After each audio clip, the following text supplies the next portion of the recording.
Dear students, welcome back. OPSC ने vacancy निकाली है असिस्टेंट एग्जीक्यूटिव इंजीनियर की पंचायती राज डिपार्टमेंट में, जिसमें पैटर्न रहेगा प्री होगा, टेक्निकल, फिर मेंस होगा, टेक और नॉन टेक और फिर वाइवा होगा। सेम इसी डिपार्टमेंट में इसी पैटर्न पे ओपीएससी ने पहले भी एग्जाम कंडक्ट करवाया है।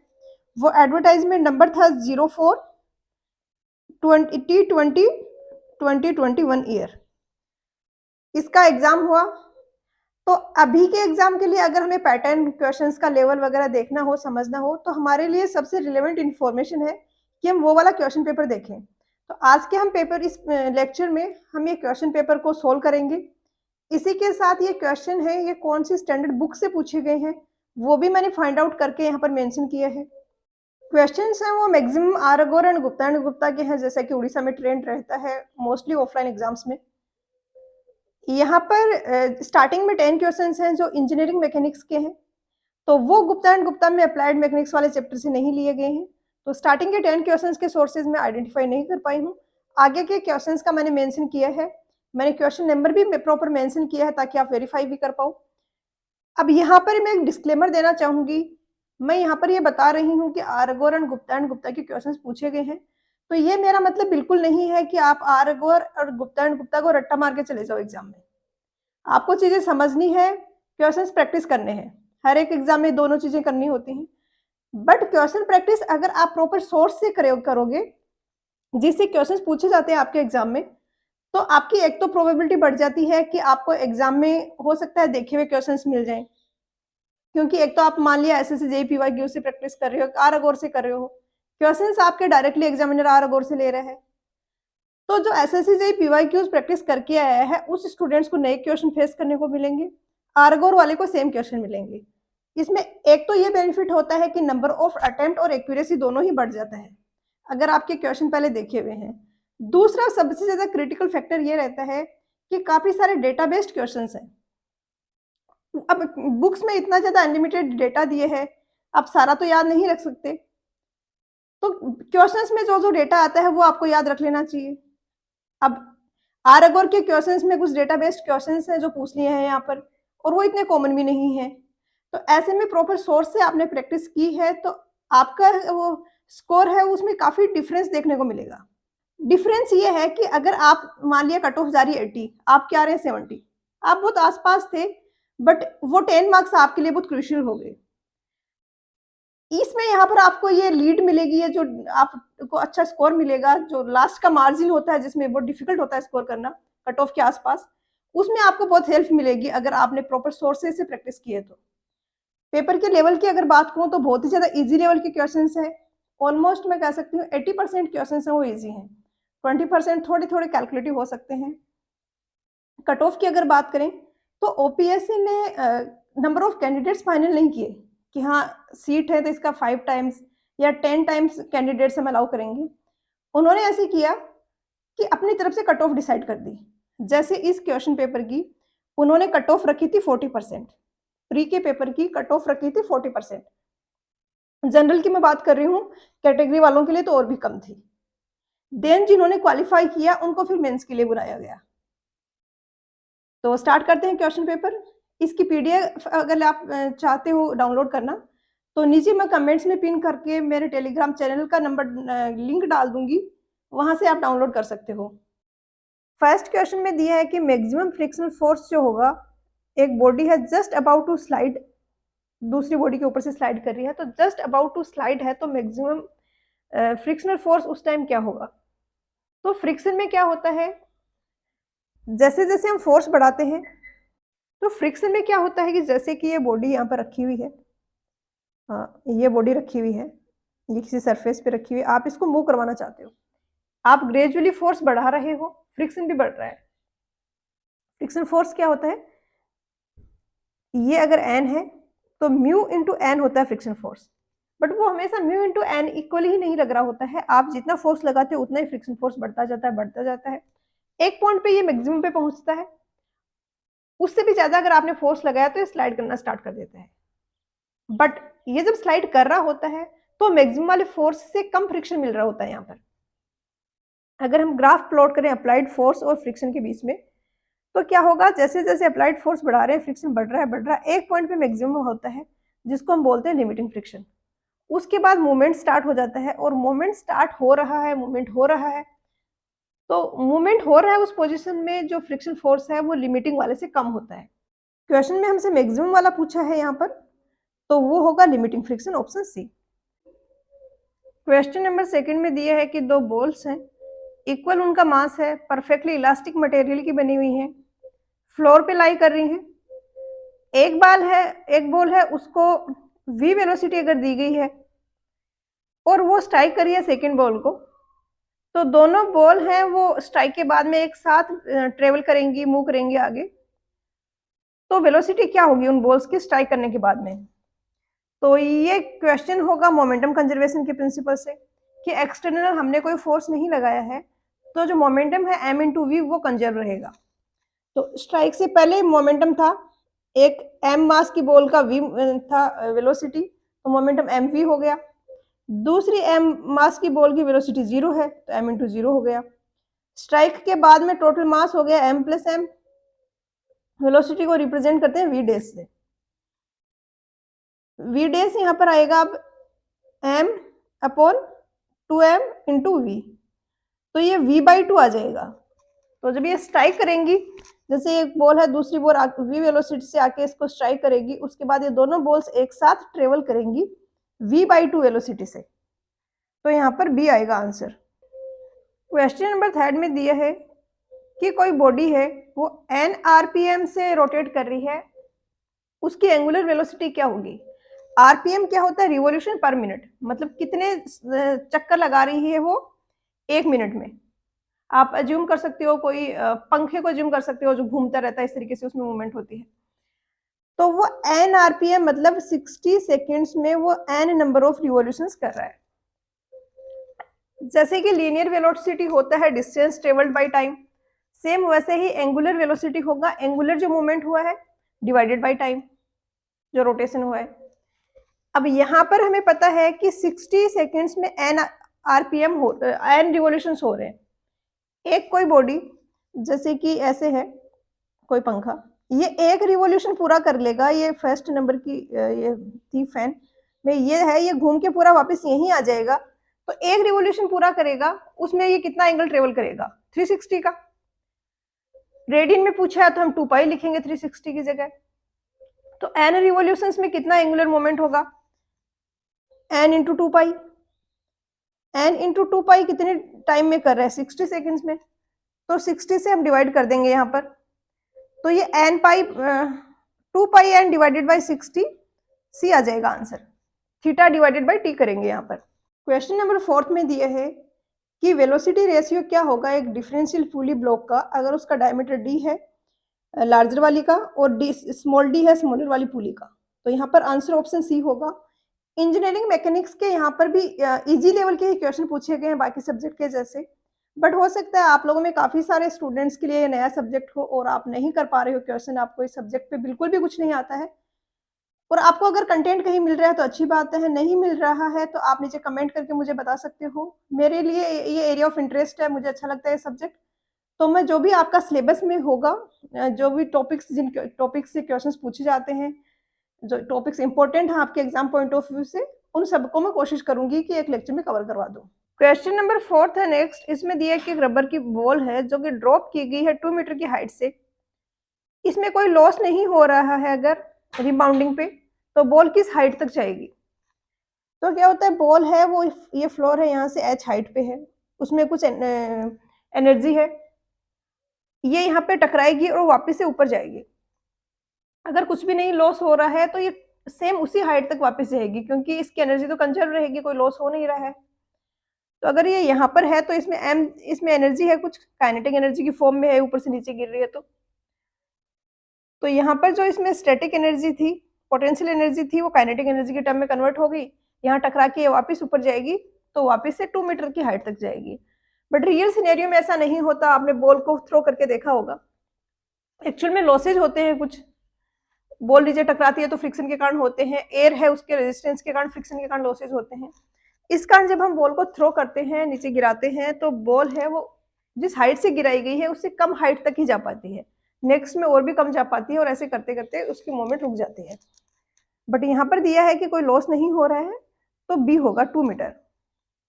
क्वेश्चन नंबर सेकंड में दिया है कि लॉ ऑफ मोशन जो इन्वॉल्व होता है रिकॉइल ऑफ ए गन, वो कौन सा है।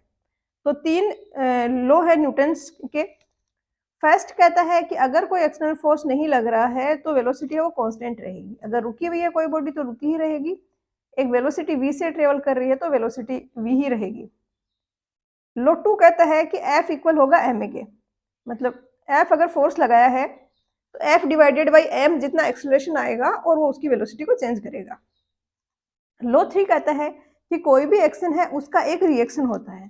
तो क्या होता है कि गन है, ये गन है, इसमें से ये यहाँ से जो गोली थी वो बाहर निकली तो गन ने गोली को इधर पुश किया, तो ये गोली है गन को पीछे की तरफ पुश करेगी। तो आपने कोई वीडियो देखी हो या खुद से कभी एक्सपीरियंस किया हो तो गन से हम जब गोली छोड़ते हैं तो एकदम पीछे की तरफ जाती है झटके के साथ जो गन है वो। तो ये न्यूटन्स थर्ड लॉ होता है एक्शन रिएक्शन का। क्वेश्चन नंबर 7 में दिया है कि सर्कुलर सेक्शन है उसका मोमेंट ऑफ इनर्शिया क्या होगा अगर उसका डायमीटर है वो d है। तो ये π/64 d⁴ होता है, आपको याद होना चाहिए, डी होगा आंसर। क्वेश्चन नंबर 8 में दिया है कि दो फोर्सेज हैं वो एक्ट कर रहे हैं अगर 120 डिग्री के एंगल पे। बिगर फोर्स है वो 14 न्यूटन है।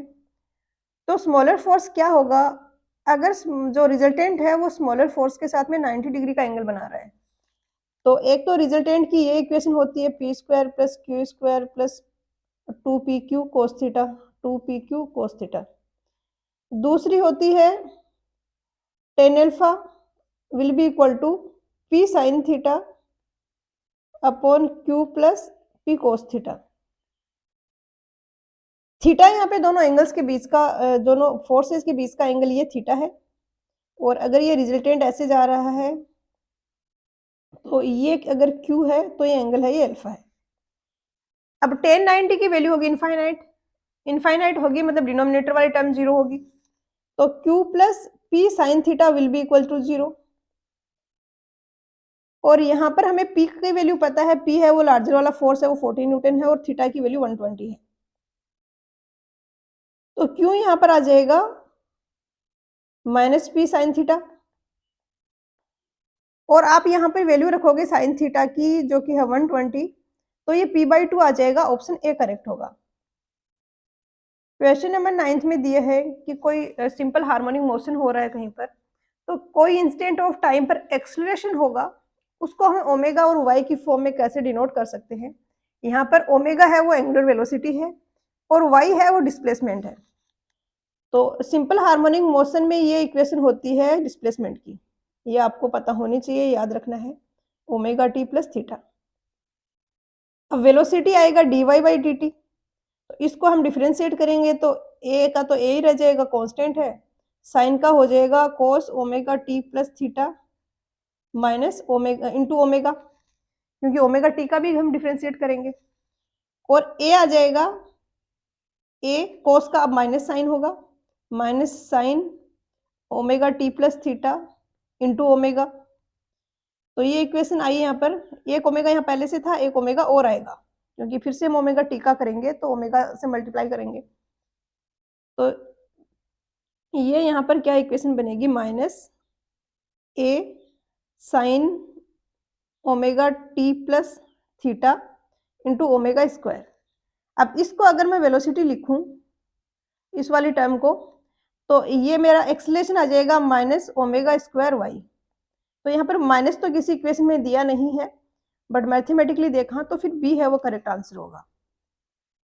क्वेश्चन नंबर 10 में दिया है कि मोमेंट ऑफ इनर्शिया क्या होगा। एक रेक्टेंगुलर सेक्शन है जिसकी विड्थ है 3 सेंटीमीटर, डेप्थ है 4 सेंटीमीटर, और हमसे पूछा गया है कि मोमेंट ऑफ इनर्शिया क्या होगा। तो BdQ/12 का फॉर्मूला होता है ये।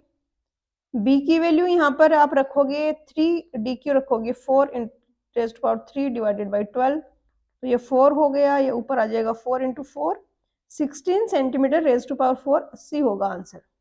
क्वेश्चन नंबर 11 में दिए है कि एक सोयल का सैंपल है, उसमें वाटर कंटेंट है, वो कैसे डिफाइंड होता है। तो वाटर कंटेंट होता है WW/WS, weight of water divided by weight of solids. ध्यान रखना है सॉलिड्स होता है, सोयल नहीं होता है, क्योंकि सॉइल में हम वाटर का भी लेते हैं और सॉलिड्स का भी लेते हैं। क्वेश्चन नंबर 12th में दिया है कि मिनिमम साइज क्या है ग्रेन्स की, जो सिल्ट के ग्रेन्स हैं उनकी। तो इंडियन स्टैंडर्ड क्लासिफिकेशंस के अकॉर्डिंग सिल्ट का पार्टिकल साइज होता है 2 म्यू से तो बड़ा होता है इसका डी, और 75 माइक्रोन से छोटा होता है।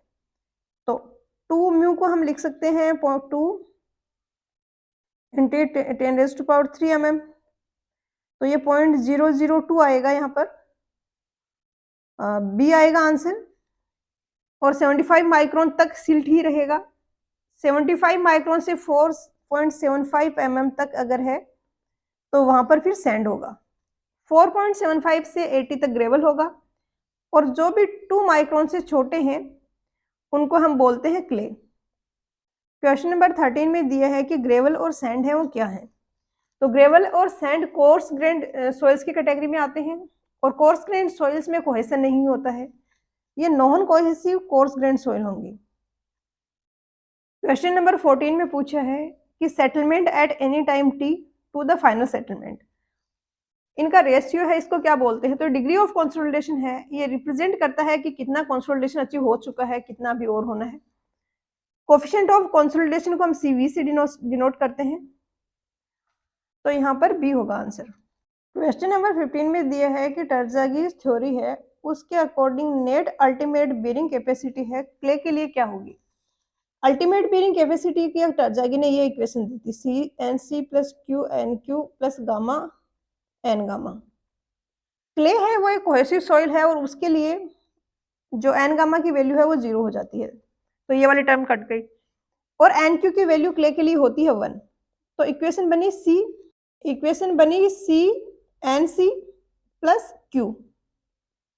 Q यहाँ पर सरचार्ज है, जैसे कि जो फुटिंग है वो अगर डी डेप्थ पे है, ये डेप्थ अगर DF है, डेप्थ ऑफ फाउंडेशन, तो यहाँ पर इस फुटिंग पे ऊपर की जो सोइल है उसके कारण भी वेट आएगा, उस सोइल का कारण जो प्रेशर आ रहा है, जो वेट आ रहा है, वो होगा Q सरचार्ज। एक्स्ट्रा तो इसमें कोई लोड लग नहीं रहा है, दिया नहीं है कुछ, तो ये यहाँ पर सरचार्ज के कारण कितना आएगा, गामा DF आएगा। DF डेप्थ पे गामा DF है, वो प्रेशर लग रहा होगा। अब यहाँ पर हमसे पूछा गया नेट अल्टीमेट बेरिंग कैपेसिटी, तो CnC में से हम गामा DF माइनस करेंगे, और हमारा Q गामा DF के ही इक्वल आ रहा है, तो ये दोनों टर्म कैंसिल होके CnC ही बचेगा सिर्फ, और आंसर यहाँ पर ऑप्शन सी होगा। क्वेश्चन नंबर 16 में बहुत ही बेसिक सा फॉर्मूला ये पूछा गया आपसे, गामा डी, तो गामा डी होगा गामा अपॉन 1 + W। सिंपल सा फॉर्मूला है, किसी को याद रखने में दिक्कत हो, कंफ्यूजन हो, तो एक चीज का ध्यान रखें कि गामा डी की वैल्यू हमेशा छोटी होगी। क्यों होगी, क्योंकि गामा डी निकालने टाइम वॉल्यूम तो हम सेम रख रहे हैं, बस हमने वाटर को इवोपोरेट करा दिया है तो मास कम हो गया, तो वॉल्यूम सेम है, मास अगर कम है तो गामा डी की वैल्यू कम आएगी, तो इसलिए 1 + W वाली टर्म गामा के नीचे डिनोमिनेटर में आएगी। क्वेश्चन नंबर 17 भी बहुत सिंपल सा है, यहाँ पर E और N के बीच में रेशियो पूछा है, तो N इक्वल होता है E/1 + E, ये होता है N equal VV upon total volume, और E होता है VV/VS। आप कर भी सकते हो इनकी रिलेशनशिप फाइंड आउट, ये फॉर्मूला खुद से, डी आएगा आंसर। क्वेश्चन नंबर 18 में दिया है कि बल्क डेंसिटी अगर 2.3 है, वाटर कंटेंट 15% है, तो ड्राई डेंसिटी क्या होगी। ऊपर जो क्वेश्चन नंबर 16 में फॉर्मूला था उसी पर यहाँ पर क्वेश्चन पूछ लिया है, तो बल्क वाला है 2.3 प्लस वाटर कंटेंट 15%, यानी फ्रैक्शंस में हो जाएगा 0.15।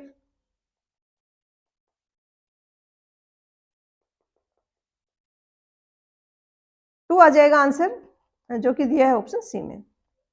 क्वेश्चन नंबर 19 में पूछा है प्लास्टिसिटी इंडेक्स है वो किस किस के बीच का न्यूमेरिकल डिफरेंस है, तो ये लिक्विड लिमिट और प्लास्टिक लिमिट के बीच का न्यूमेरिकल डिफरेंस होता है। क्वेश्चन नंबर 20 में दिए है कि मैकेनिकल स्टेबलाइजेशन जब हम सोइल का करते हैं तो किसकी हेल्प से करते हैं।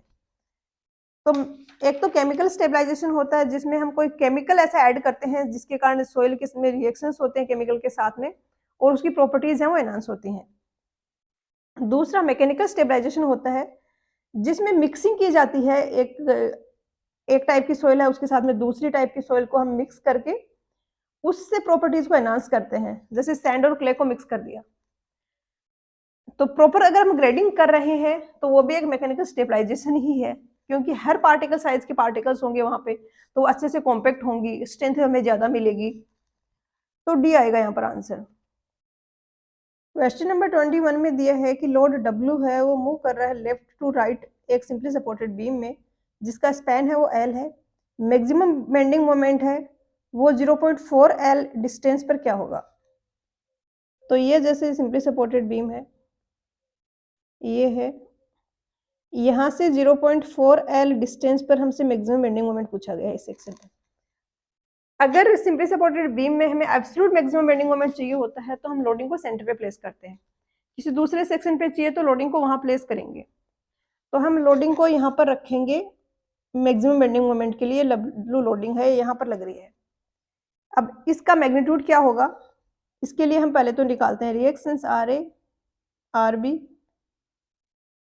और अब हम निकालेंगे कि इस सेक्शन पे क्या हो रहा है बेंडिंग मोमेंट की वैल्यू। तो RA निकालने के लिए हम क्या करेंगे, RA into L is equal to W into ये वाली डिस्टेंस है 0.6 L, तो W इंटू 0.6 L, हमने RB के अबाउट मोमेंट 0 कर दिया। अब यहां से आ गया हमारे पास RA की वैल्यू 0.6 W। तो यहाँ इस सेक्शन पे बेंडिंग मोमेंट इधर से हम देखें तो सिर्फ इसी के कारण आएगा, RA के कारण। लोडिंग तो इसी पॉइंट पे लग रही है, तो इससे इधर तो लेफ्ट हैंड साइड में तो नहीं आएगा इसके कारण मोमेंट। इससे आगे अगर सेक्शन को क्रॉस करके बढ़ेंगे तो मोमेंट आना स्टार्ट होगा W के कारण। तो यहाँ पर ही आ जाएगा 0.6 W इंटू 0.4 L, तो C हो जाएगा आंसर। क्वेश्चन नंबर 22 में दिए है कि मोमेंट डिस्ट्रीब्यूशन मेथड है, उसमें डिस्ट्रीब्यूशन फैक्टर्स का सम किसके इक्वल होगा।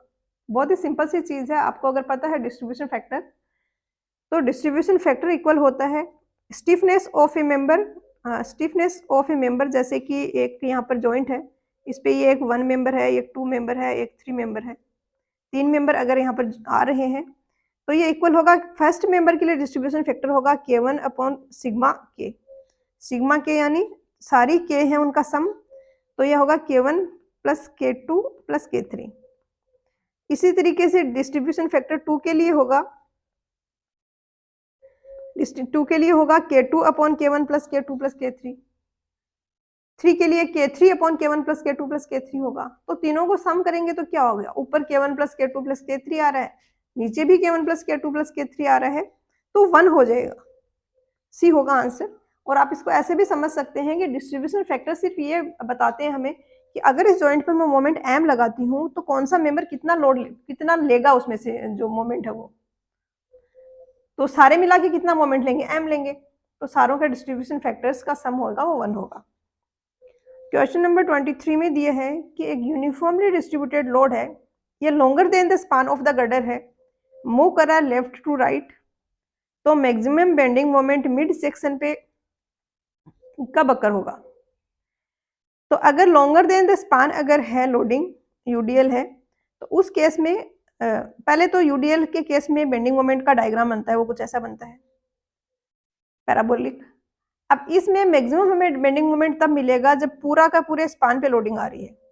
मान लिया ये सिंपली सपोर्टेड बीम का स्पान तो 2 मीटर का है, आपकी लोडिंग है वो 5 मीटर की है, तो लोडिंग यहाँ से मूव होना स्टार्ट हुई तो वो यहाँ पर आएगी, तो उसने पूरा का पूरा एरिया कवर किया हुआ है, तो ये कंडीशन होती है मैक्सिमम बेंडिंग मोमेंट की। तो होल स्पान होगा ऑप्शन डी।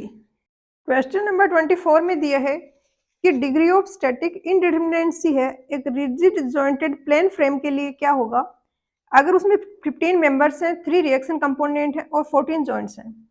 तो जहां पर भी रिजिड जॉइंटेड फ्रेम दिया गया हो या प्लेन फ्रेम या 2D फ्रेम दिया है, वहां पर क्या होगा 3J माइनस आर हम कैलकुलेट करेंगे। ट्रस में हम 2J माइनस आर करते थे क्योंकि वहां पर हर एक जॉइंट पे हमें 2 इक्वेशन मिलती थी, यहाँ पर हर एक जॉइंट पे हमें 3 इक्वेशन मिलती हैं।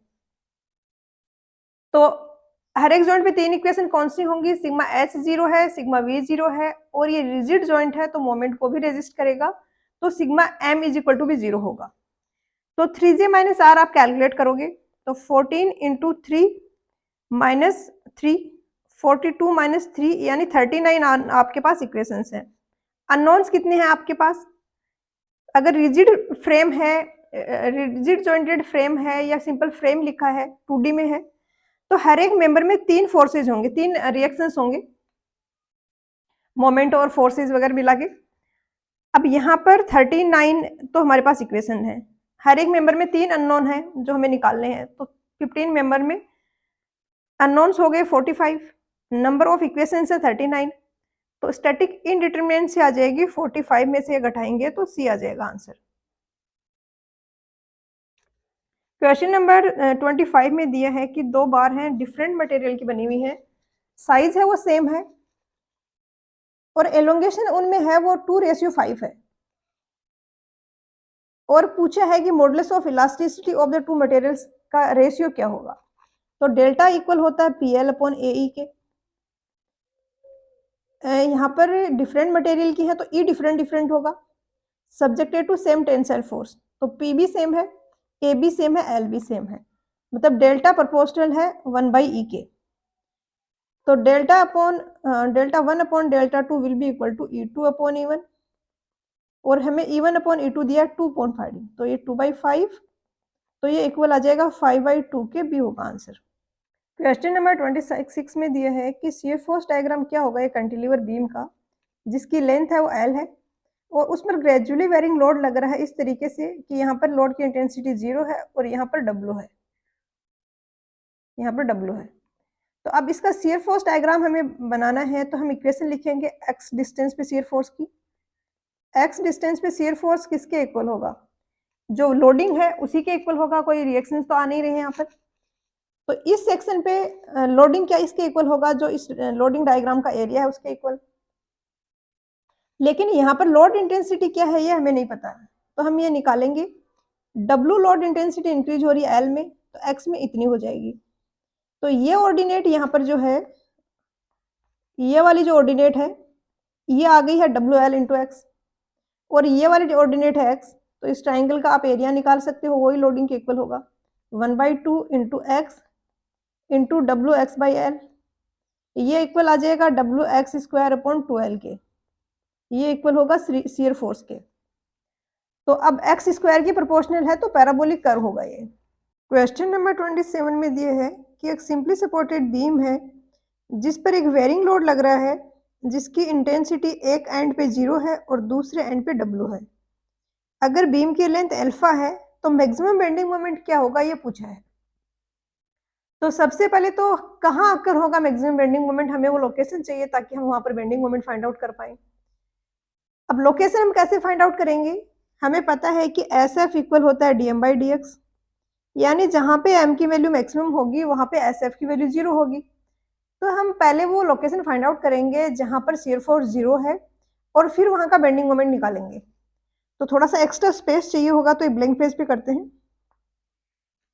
ये RA है, ये RB है, ये इस तरीके से यूनिफॉर्मली वेरिंग लोड लग रहा है, यहाँ इंटेंसिटी 0 है, यहाँ इंटेंसिटी W है। तो सबसे पहले तो हमें निकालना होगा RA और RB। तो यहाँ पर सबसे पहले हम निकाल लेते हैं, RB निकाल लेते हैं। तो RA के अबाउट मोमेंट हम उनको 0 के इक्वेट कर देते हैं। तो RB के अबाउट मोमेंट आएगा RB into alpha minus opposite direction का मोमेंट आएगा इस UDL के कारण। UDL का जो लोड है उसका टोटल मैग्नीट्यूड हो जाएगा ये जो लोडिंग डायग्राम का एरिया है, यानी 1/2 into W, 1/2 into alpha into W, ये तो टोटल लोड हो गया। लोडिंग का सेंट्रोइड कहाँ होगा? हम ले रहे हैं A के अबाउट मोमेंट, तो यहाँ से ये होगा α/3 डिस्टेंस पे, क्योंकि ट्राइंगल का सेंटर है वो L/3 डिस्टेंस पे होता है। तो इसको α/3 से मल्टीप्लाई कर देंगे और 0 के इक्वेट करेंगे, तो यहाँ से RB आ जाएगा आपके पास Wα/6, और इसी से आप RA भी निकाल सकते हो। RB आ गया, RA क्या होगा? Total loading 1/2 Wα minus Wα/6। अब हमें निकालना है कि एक इक्वेशन हम लिखेंगे x डिस्टेंस पे शियर फोर्स की और उसको 0 के इक्वेट करके x निकालेंगे। तो जैसे कि इधर से x डिस्टेंस है, इधर से x डिस्टेंस पे मैंने कोई सेक्शन लिया है और उस पर मैं शियर फोर्स की इक्वेशन लिख रही हूँ। तो उस पर शियर फोर्स की इक्वेशन क्या होगी?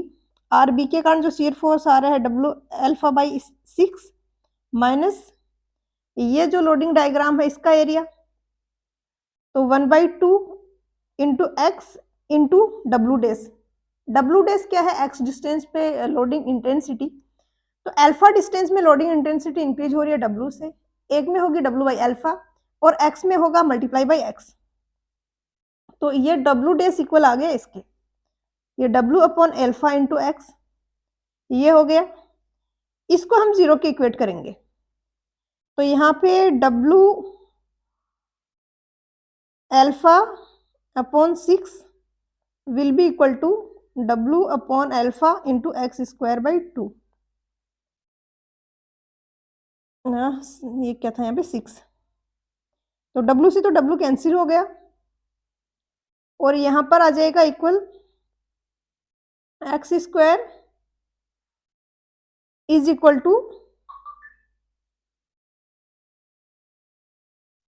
Alpha square by 3।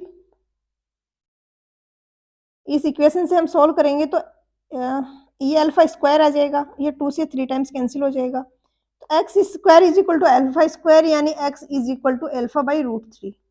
अब मुझे लोकेशन मिल गई है, इस पॉइंट पर जो भी बेंडिंग मोमेंट होगा वो मैक्सिमम बेंडिंग मोमेंट होगा, तो मेरे से उसका मैग्नीट्यूड पूछा गया है।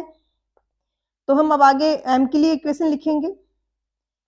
एक तो आर बी के कारण जो आ रहा है W alpha by 6 into x, क्या कर रहे हैं हम इसी एक्स डिस्टेंस के लिए इक्वेशन लिख रहे हैं।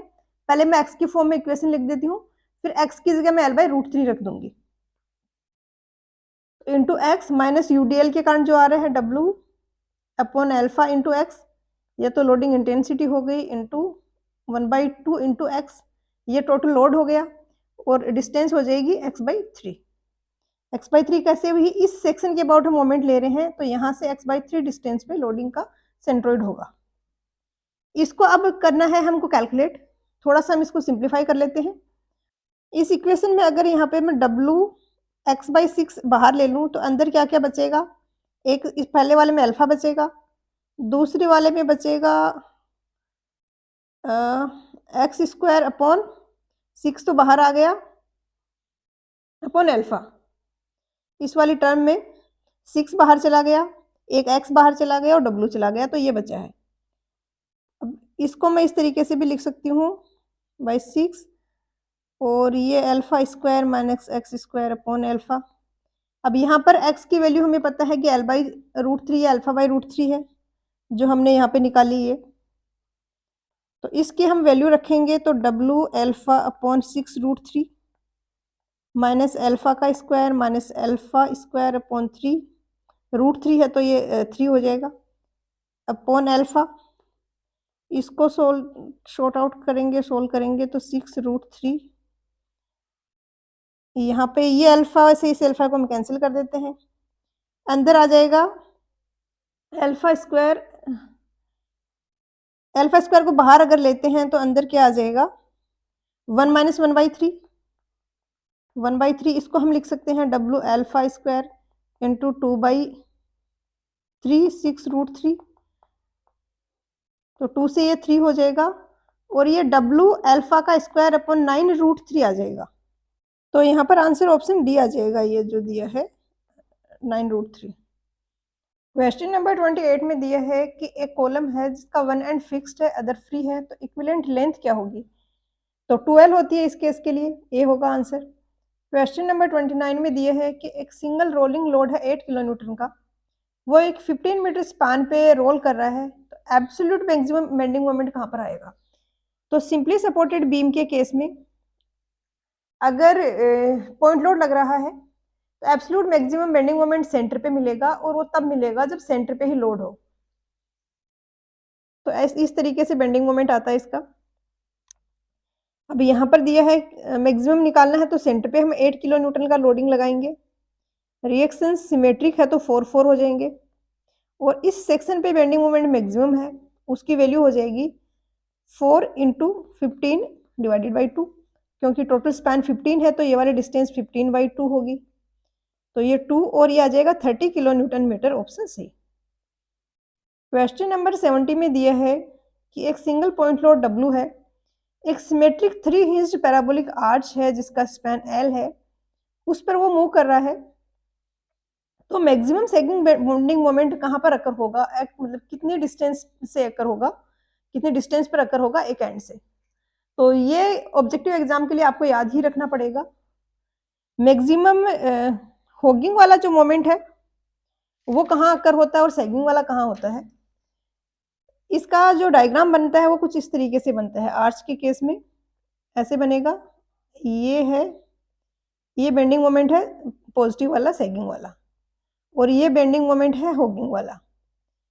तो ये यहाँ पर जो मैक्सिमम अकर होता है वो 0.21 L डिस्टेंस पे अकर होता है, 0.211 L। तो ए होगा आंसर। नेक्स्ट क्वेश्चन है यहाँ पर, मैक्सिमम यहाँ पर जो अकर होगा वो क्राउन पे होगा, जैसे कि ये आर्च है तो ये क्राउन है, यहाँ पर मैक्सिमम होगिंग अकर होगा, इसका भी पूछा जा सकता है, और ये सैगिंग का है। क्वेश्चन नंबर 31 में दिया है कि एक वॉल है जिसकी लेंथ है वो लिंटल की दोनों साइड में जो ओपनिंग है उसकी at least half of its equivalent span है। क्या कंडीशन है कि लेंथ है, जो वॉल की लेंथ है वो लिंटल की ओपनिंग की जो लेंथ है उसका जो इफेक्टिव स्पान है उसके हाफ, एटलीस्ट हाफ की इक्वल है, इससे ज़्यादा है। टोटल लोड अगर डब्ल्यू कैरी कर रहा है लिंटल, तो इक्विवेलेंट वेट ब्रिक वर्क जो कंटेंट गया है उसमें उसके इक्विलेटरल ट्राइंगल के इक्वल होगा। हो क्या रहा है कि जैसे कि ये कोई दीवार बनी हुई है और ये उसमें कोई गेट लगा है, ये दीवार है, ये ओपनिंग जो दिख रही है ये गेट है। अब इसमें ये वाला पोर्शन होता है लिंटल, ये, और आपको दिख रहा है कि इसके ऊपर जो वॉल है इसका लोड इस पे आ रहा है, तो ये एज ए बीम ही एक्ट करता है। अब इसकी लोडिंग वगैरह बेंडिंग मोमेंट शियर फोर्स निकालने के लिए एज ए बीम ही हम इसको मानते हैं। बट दिक्कत क्या है कि ये वाला जो पोर्शन है इसका पूरे का लोड हम लिंटल पे नहीं मान सकते, क्योंकि ये साइड से फ्री नहीं है, वॉल से जॉइंट है, तो वॉल पर भी इसका लोड जा रहा है।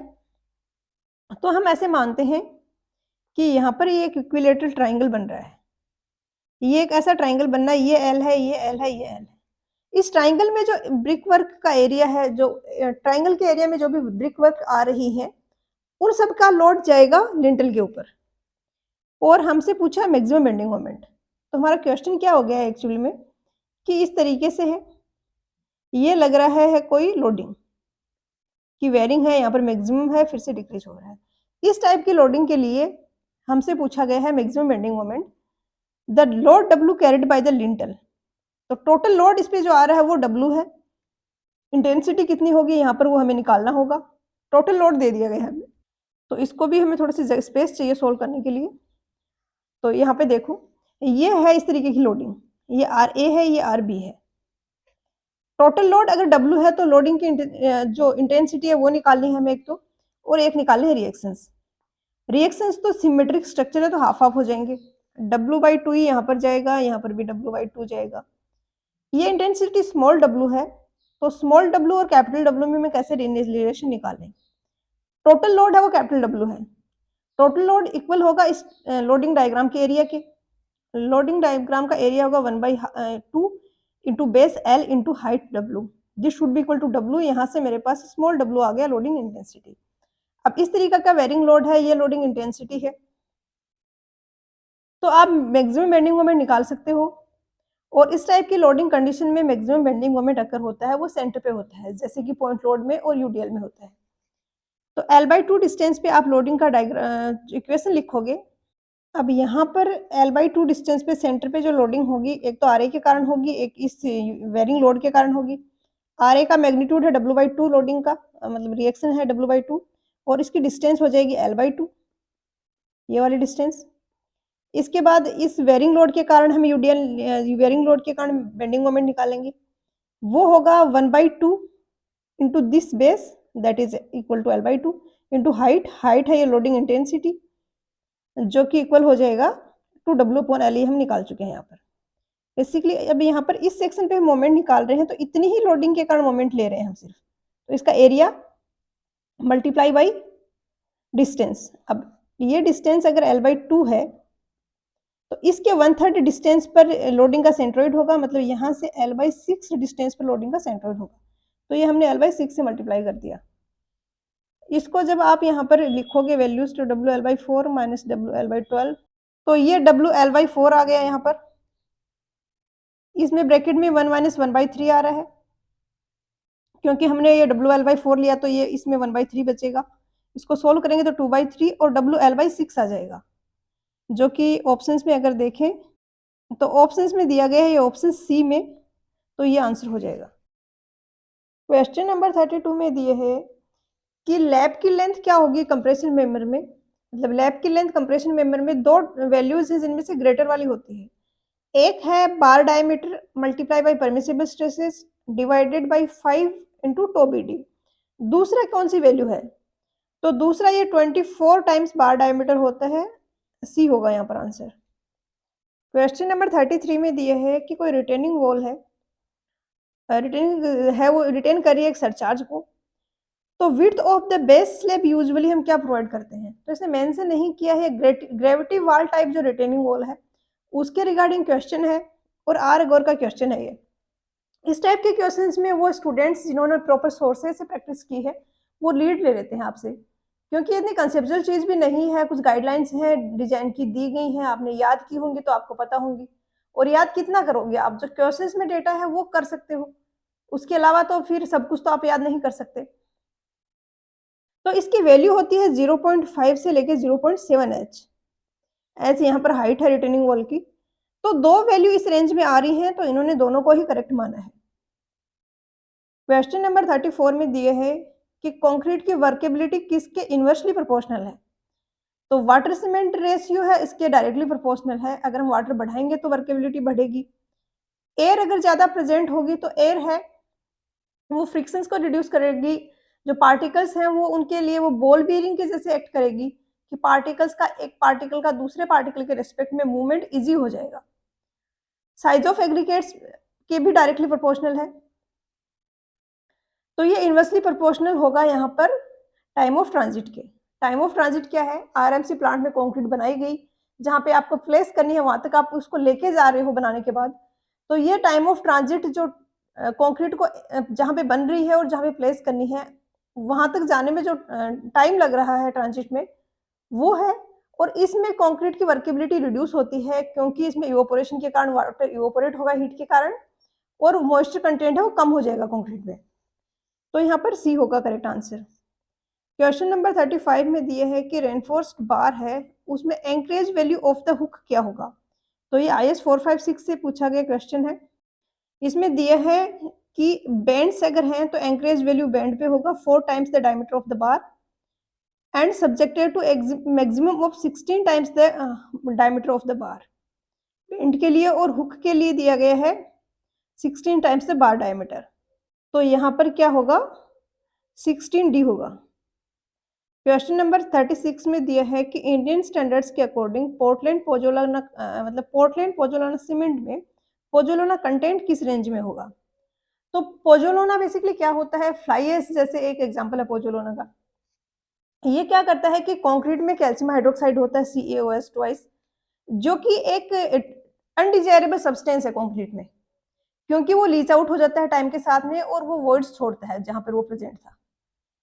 तो अब ये पोजोलाना है, ये क्या होता है, पोजोलाना में SiO2 होता है, पोजोलाना एक मटेरियल है, ये क्या करेगा CaOH ट्वाइस प्लस PSiO2 है, ये रिएक्ट करेंगे और एक सीमेंटिंग मटेरियल बना लेंगे। तो CaOH ट्वाइस जो कि एक अनडिजायरेबल सब्सटेंस था उसको इसने एक अच्छे सब्सटेंस में जिसकी सीमेंटिंग प्रॉपर्टी है उसमें कन्वर्ट कर दिया, तो ये पोजोलाना बहुत अच्छा काम करता है, इसीलिए हम फ्लाई एश को इसमें यूज करते हैं। यहाँ पर ए होगा आंसर, इसकी लिमिट है वो 10 से 25% तक होती है। क्वेश्चन नंबर 37 में दिया है कि लॉन्गिट्यूडनल एनफोर्सिंग बार्स जो है कॉलम में उनमें कवर मिनिमम कितना होना चाहिए, तो 40 mm होता है, याद रखना होगा आपको, डी होगा आंसर। नेक्स्ट क्वेश्चन नंबर 38 में दिया है कि रिटेनिंग वॉल का जब हम डिजाइन करते हैं तो minimum factor of safety against overturning कितना होगा। रिटेनिंग वॉल का दो केसेस में हम सेफ्टी चेक करते हैं, एक तो कि वो स्लाइड ना कर जाए, उसके लिए फैक्टर ऑफ सेफ्टी निकालते हैं, एक ओवरटर्न ना कर जाए, जैसे ये रिटेनिंग वॉल है, यहाँ पर ये कुछ रिटेन किया हुआ है इसने सोइल को, ये इस पे इस तरीके से फोर्स लगा रही है, हो सकता है ये इसके अबाउट ऐसे रोटेट कर जाए, टिल्ट कर जाए, तो उस ओवरटर्निंग को रोकने के लिए मोमेंट जो फैक्टर ऑफ सेफ्टी होता है उसकी वैल्यू 1.5 होती है, ए होगा आंसर। क्वेश्चन नंबर 39 में दिए है कि एक सिंपली सपोर्टेड बीम है, उसमें deflection within permissible limit हो, इसके लिए IS 456 1978 के according span to effective depth का रेशियो क्या होता है? तो ये IS कोड का क्वेश्चन है और 1978 में जो था वो सेम ही 2000 में है। इसकी वैल्यू होती है 7, 20, 26।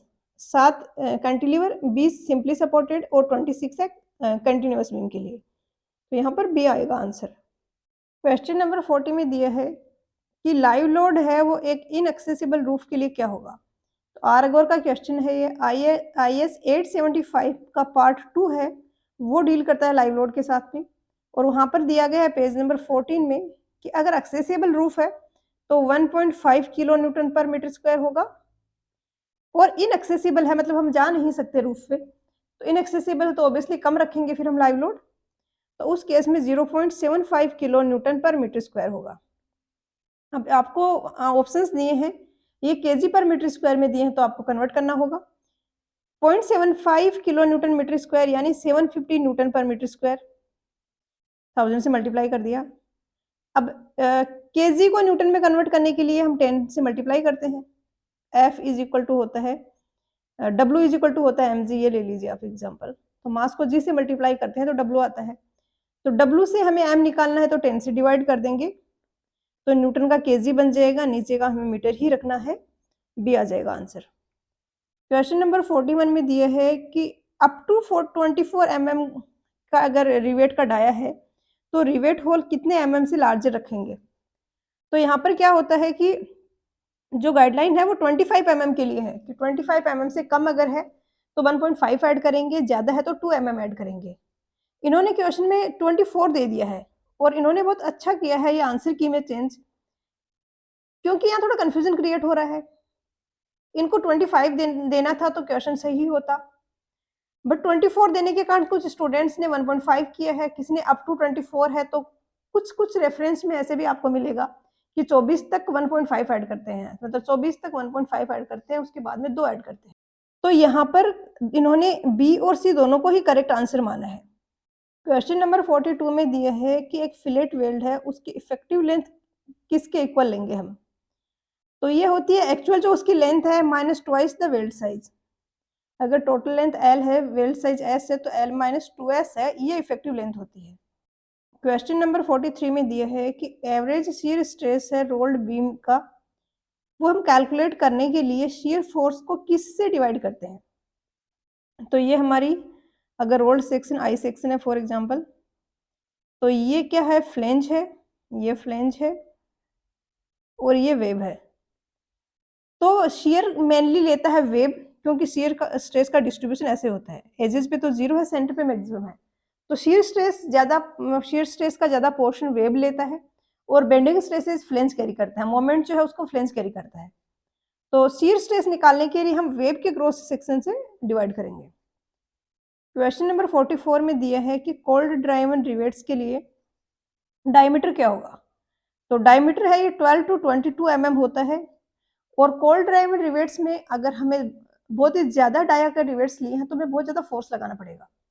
आप समझ पा रहे होंगे, कोई बहुत ही शार्प सा ऑब्जेक्ट है, आपको किसी में उसको इंसर्ट कराना है, आपको उसको करा सकते हो थोड़ा सी फोर्स से, लेकिन अगर जितना ज़्यादा क्रॉस सेक्शन एरिया उसका बढ़ता जाएगा, मुश्किल होगा, फोर्स ज़्यादा लगाना पड़ेगा।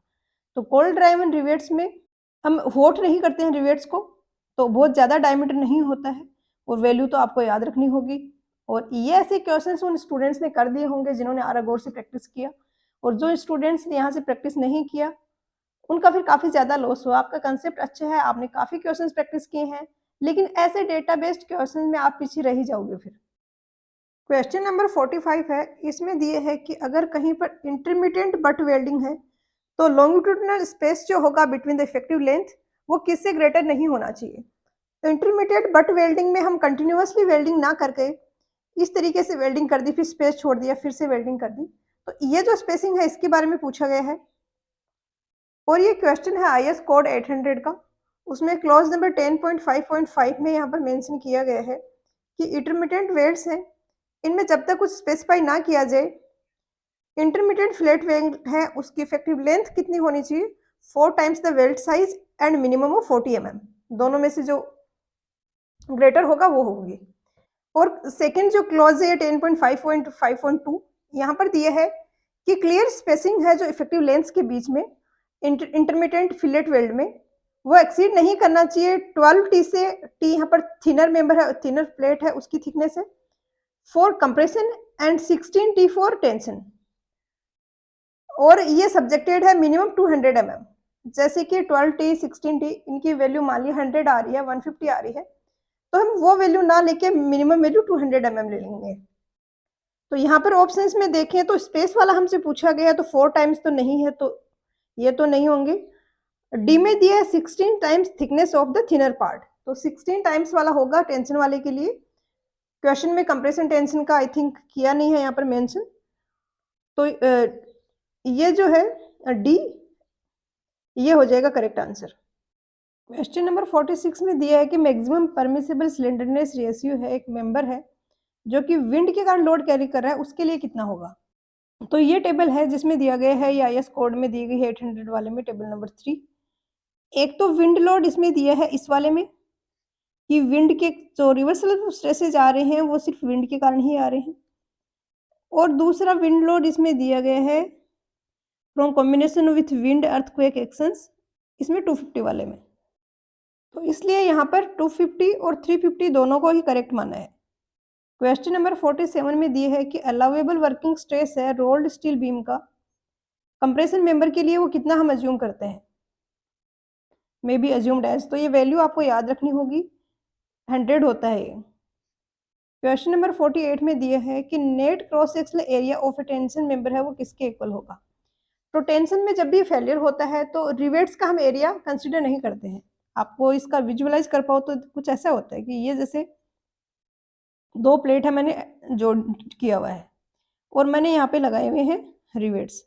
अब मैं इस तरीके से इनको दोनों साइड टेंसल फोर्स लगा रही हूँ, तो क्या होगा, ये प्लेट यहाँ से टियर हो जाएगी टेंशन में और रिवेट्स है वो वही रह जाएंगे। कंप्रेशन में फेलियर होगा तो रिवेट्स भी कंट्रीब्यूट करेंगे, बट टेंशन में तो फट जाती है एक तरीके से वो, तो उसमें क्या होगा, रिवेट्स तो लगे रह गए हो और फेलियर हो गया। इसलिए जब भी हम net sectional area tension member में निकालते हैं तो रिवेट्स का एरिया है हम वो रिड्यूस करते हैं, तो gross sectional area minus the maximum deduction for rivets hole. Question number 49 में दिए है कि थिन सिलेंडर वॉल है, अगर उसमें इंटरनल प्रेशर लग रहा है तो कौन से टाइप के स्ट्रेसेज आएंगे वॉल में एक थिन सिलेंडर में। तो यहाँ पर हुप टेंशन होता है, आपने सोम में थोड़ा बहुत पढ़ा होगा तो आपको आइडिया होगा, और थोड़ा सा आप कॉमन सेंस से भी कर सकते हो, जैसे कि ये कोई सिलेंडर है, आप अगर बाहर से प्रेशर लगा रहे हो इस तरीके से, तब तो क्या होगा, कंप्रेशन में होगी वॉल, और इसी के उल्टा अगर अंदर कोई फ्लूइड रिटेन किया हुआ है तो इस तरीके से वो प्रेशर लगा रहा है। यहाँ पे अगर देखें तो ऐसे चारों तरफ वो प्रेशर लगा रहा है, तो इस प्रेशर का रिजल्टेंट अगर हम देखें तो क्या होगा, हाफ पोर्शन का अगर मैं रिजल्टेंट देखूं तो वो कुछ ऐसे आएगा, इधर वाले का ऐसे आएगा, मतलब यहाँ से वो इसको ब्रेक कराने की, तोड़ने की कोशिश कर रहा है टेंशन में, तो ए होगा आंसर। क्वेश्चन नंबर 50 में दिया है कि प्लेट गर्डर है उसमें स्टिफनर्स का क्या यूज है। तो बहुत डिफरेंट टाइप के स्टिफनर्स होते हैं और बहुत इंपॉर्टेंट टॉपिक है एक कॉम्पिटिटिव एग्जाम के पॉइंट ऑफ व्यू से। यहाँ पे इन जनरल पूछा गया है, तो यहाँ पर आंसर क्या होगा कि जो वेब है उसकी बकलिंग को रोकने के लिए हम स्टिफनर्स यूज करते हैं। इस तरीके से वेब होता है, इसकी थिकनेस काफी कम होती है, ऊपर से शियर फोर्स लग रहा है, तो इसके कारण ये ऐसे बकल हो सकता है, उसको प्रिवेंट करने के लिए हम यूज करते हैं स्टिफनर्स। इसी के साथ में जैसे कि ये एज ए बीम है, ये प्लेट गर्डर, तो ऊपर की जोन है उसमें कंप्रेशन आएगा, तो ऊपर के जोन में कंप्रेशन आने के कारण उसमें लैटरल बकलिंग भी हो सकती है, तो इन सबको प्रिवेंट करने का काम करता है स्टिफनर, डी होगा यहाँ पर आंसर। क्वेश्चन नंबर 51 में दिया है कि एक बॉडी है जो 2 इक्वल और अपोजिट फोर्सेज उसमें एक्ट कर रहे हैं टेंजेंशियली, वो उस फोर्स को रेजिस्ट कर रहे हैं जो उसको शीयर ऑफ कर रहा है सेक्शन को, तो ये कौन से स्ट्रेसेज और स्ट्रेन यहाँ पर इंड्यूस होगा। तो कहीं पर भी टेंजेंशियल फोर्सेज लग रहे हैं उनके कारण जो स्ट्रेसेज आते हैं वो होते हैं शियर स्ट्रेसेज, और उनके कारण जो स्ट्रेन आएगा वो शियर स्ट्रेन होगा, तो यहाँ पर आंसर ऑप्शन डी हो जाएगा। क्वेश्चन नंबर 52 में दिया है कि हुक्स लॉ है ये कब तक एप्लीकेबल है। यहाँ पर अगर आपने सोम का सेशन 1 अटेंड किया हो तो मैंने proportionality limit, yield point, elastic limit, plastic limit, इन सबको अच्छे से एक्सप्लेन किया है वहां पर। बेसिकली जब हम स्ट्रेस और स्ट्रेन के बीच में कर्व बनाते हैं, तो पहले तो ये कर्व होता है, ये स्ट्रेट लाइन होता है। जहाँ तक ये स्ट्रेट लाइन है, वहाँ तक हुक्स लॉ एप्लीकेबल है, क्योंकि हुक्स लॉ कहता है कि स्ट्रेस और स्ट्रेन है वो डायरेक्टली प्रोपोर्शनल है एक दूसरे के। उसके बाद कर्व है वो कर्व्ड हो जाता है, ये जो ग्राफ है इनके बीच का, ये स्ट्रेट लाइन ना होकर इस तरीके से कर्व्ड होगा। ये है limit of proportionality point A. B point है, यहाँ पर इलास्टिक बिहेवियर शो करना बंद कर देता है, मतलब ए से बी के बीच में हुक्स लॉ एप्लीकेबल नहीं है, बट मटेरियल है वो इलास्टिक है। इलास्टिक है, इट मीन्स लोड को हटाने पे अपनी जो शेप ओरिजिनल जो थी उसको वापस से रीगेन कर रहा है। इसके बाद एक पॉइंट आता है जब प्लास्टिक स्टेज में चला जाता है, प्लास्टिक लिमिट आता है कि अब लोड लगाने पे अगर हम लोड को हटाते हैं लगाने के बाद, तो वापस से रीगेन नहीं करता है अपने ओरिजिनल शेप को। अब यहाँ पर एग्जैक्टली तो इसका आंसर होना चाहिए limit of proportionality, but limit of proportionality और इलास्टिक लिमिट के बीच में बहुत थोड़ा सा ही गैप होता है। ऑप्शंस में अगर लिमिट ऑफ प्रोपोर्शनलिटी आपको नहीं दिया गया है, तो फिर आप इलास्टिक लिमिट करोगे। इन चारों में बेस्ट सुटेबल आंसर है वो ऑप्शन बी है। क्वेश्चन नंबर 53 में दिए है कि पॉइजन्स रेशियो स्टील के लिए क्या होगा। इसकी वैल्यू आपको डिफरेंट बुक्स में अलग अलग मिल सकती है। 0.27 से लेके 0.3 होती है स्टील के लिए ये वैल्यू। कंक्रीट के लिए होती है 0.1 से लेके 0.2 तक। दोनों ही इंपॉर्टेंट है एग्जाम पॉइंट ऑफ व्यू से। इसी के साथ में रबड़ की भी आपको याद रखनी चाहिए, रबड़ की होती है 0.5 और ये मैक्सिमम वैल्यू है पॉइजन्स रेशियो की। क्वेश्चन में आपको पूछा है स्टील का, तो स्टील का आप इस रेंज में अगर देखो तो सबसे क्लोज जो ऑप्शन है वो ऑप्शन बी है। क्वेश्चन नंबर 54 में दिए है कि एक सिंपली सपोर्टेड बीम है, उस पर यूनिफॉर्मली डिस्ट्रीब्यूटेड लोड लग रहा है, तो पॉइंट ऑफ कॉन्ट्राफ्लेक्सर क्या उसमें होगा या नहीं होगा। तो एसएफडी बीएमडी वाले चैप्टर में मैंने एक्सप्लेन किया है कि अगर इस तरीके से कोई सिंपली सपोर्टेड बीम है, उस पर लोडिंग लग रही है, तो इसका बीएमडी होगा वो कुछ इस तरीके से जाएगा। पॉइंट ऑफ कॉन्ट्राफ्लेक्सर वो पॉइंट होता है जहां पर बेंडिंग मोमेंट अपना साइन चेंज करता है। तो इसमें तो कोई पॉइंट ऐसा आ ही नहीं रहा है जहां पर बेंडिंग मोमेंट अपना साइन चेंज कर रहा हो। Throughout the span positive ही है बेंडिंग मोमेंट, तो डज नॉट एग्जिस्ट होगा यहाँ पर। सिंपली सपोर्टेड बीम में अगर ओवरहैंग का केस हो, जैसे कि इधर भी ओवरहैंग है, इधर भी ओवरहैंग है, तो उसमें कुछ स्पेशल केसेस हैं जहां पर कि पॉइंट ऑफ कॉन्ट्राफ्लेक्सर है वो एग्जिस्ट कर सकता है। क्वेश्चन नंबर 55 में दिए है कि एक रेक्टेंगुलर बीम है, लेंथ एल है, विड्थ बी है, डेप्थ डी है। दूसरी बीम है, लेंथ सेम है, विड्थ भी सेम है, बट डेप्थ है वो 2D है। तो इलास्टिक स्ट्रेंथ ऑफ बी है वो ए की इलास्टिक स्ट्रेंथ का कितना होगा। क्वेश्चन में यहाँ पे आपको ये नोट करना है कि बीम की बात हो रही है, और जब भी हम बेंडिंग मेंबर्स की बात करते हैं, बीम की बात करते हैं, जो स्ट्रेंथ डिसाइडिंग फैक्टर होता है वो होता है जेड सेक्शन मॉड्यूलस, और जेड है ये होगा I upon Y, B D cube divided by 12 upon Y by 2। तो ये आता है B D 1/6 D square, sorry 1/6 B D square. तो जो स्ट्रेंथ है जेड ये प्रोपोर्शनल है डी स्क्वायर के। तो अगर 2D करेंगे हम डेप्थ को, तो स्ट्रेंथ है वो 4 टाइम्स हो जाएगी, सी आ जाएगा आंसर। क्वेश्चन नंबर 56 है, इसमें दिया है कि मोर सर्किल है कोई, उसमें दो इक्वल अनलाइक प्रिंसिपल स्ट्रेसेस हैं, मतलब एक प्लस पी है एक माइनस पी है। ये हम कह सकते हैं एक टेंसाइल स्ट्रेस है, दूसरा कंप्रेसिव स्ट्रेस है। तो इसमें पूछा है कि मैग्नीट्यूड क्या होगा जो मोर सर्किल है उसकी रेडियस का। तो मोर सर्किल का भी मैंने सेशन सेकंड में करवाया हुआ है कवर, और इतने अच्छे से मैंने बेसिक से एक्सप्लेन किया है, और ऐसा टॉपिक है ये मोर सर्किल जिससे आपको कोई भी फॉर्मूला याद रखने की जरूरत ही नहीं पड़ेगी प्रिंसिपल स्ट्रेसेस वाले चैप्टर में। तो वो वीडियो देखिए अगर आपको ये टॉपिक टफ लगता है तो। आई अश्योर यू कि वो टॉपिक देखने के वीडियो देखने के बाद ये टॉपिक है आपका बहुत ही ईजी लगने लगेगा। अब इसमें क्या करेंगे, हम प्लॉट करेंगे प्रिंसिपल स्ट्रेसेस को। तो ये आ गया P0 एक प्लेन, ये दूसरा प्लेन आ गया -P0। मोर सर्किल बनेगा वो ऐसे बनेगा, इन दोनों पॉइंट से पास होता हुआ। इसकी रेडियस क्या होगी, 2p इसका डायमीटर होगा, ये जो डिस्टेंस है ये डायमीटर होता है, इसका हाफ p है वो रेडियस हो जाएगी, और p ही मैक्सिमम शियर स्ट्रेस होगा यहाँ पर। तो ए आएगा आंसर, हमसे सिर्फ रेडियस पूछिए। क्वेश्चन नंबर 57 में दिए है कि rate of change in bending moment किसके इक्वल होता है। तो ये तो पता ही होगा आपको, एस एफ इक्वल होता है dm/dx, और ये आप यूनिट्स से भी निकाल सकते हो क्योंकि एम की यूनिट होती है किलो न्यूटन मीटर, नीचे dx आ रहा है तो मीटर आएगा, तो ये किलो न्यूटन आएगा। तो ए आ जाएगा यहाँ पर आंसर।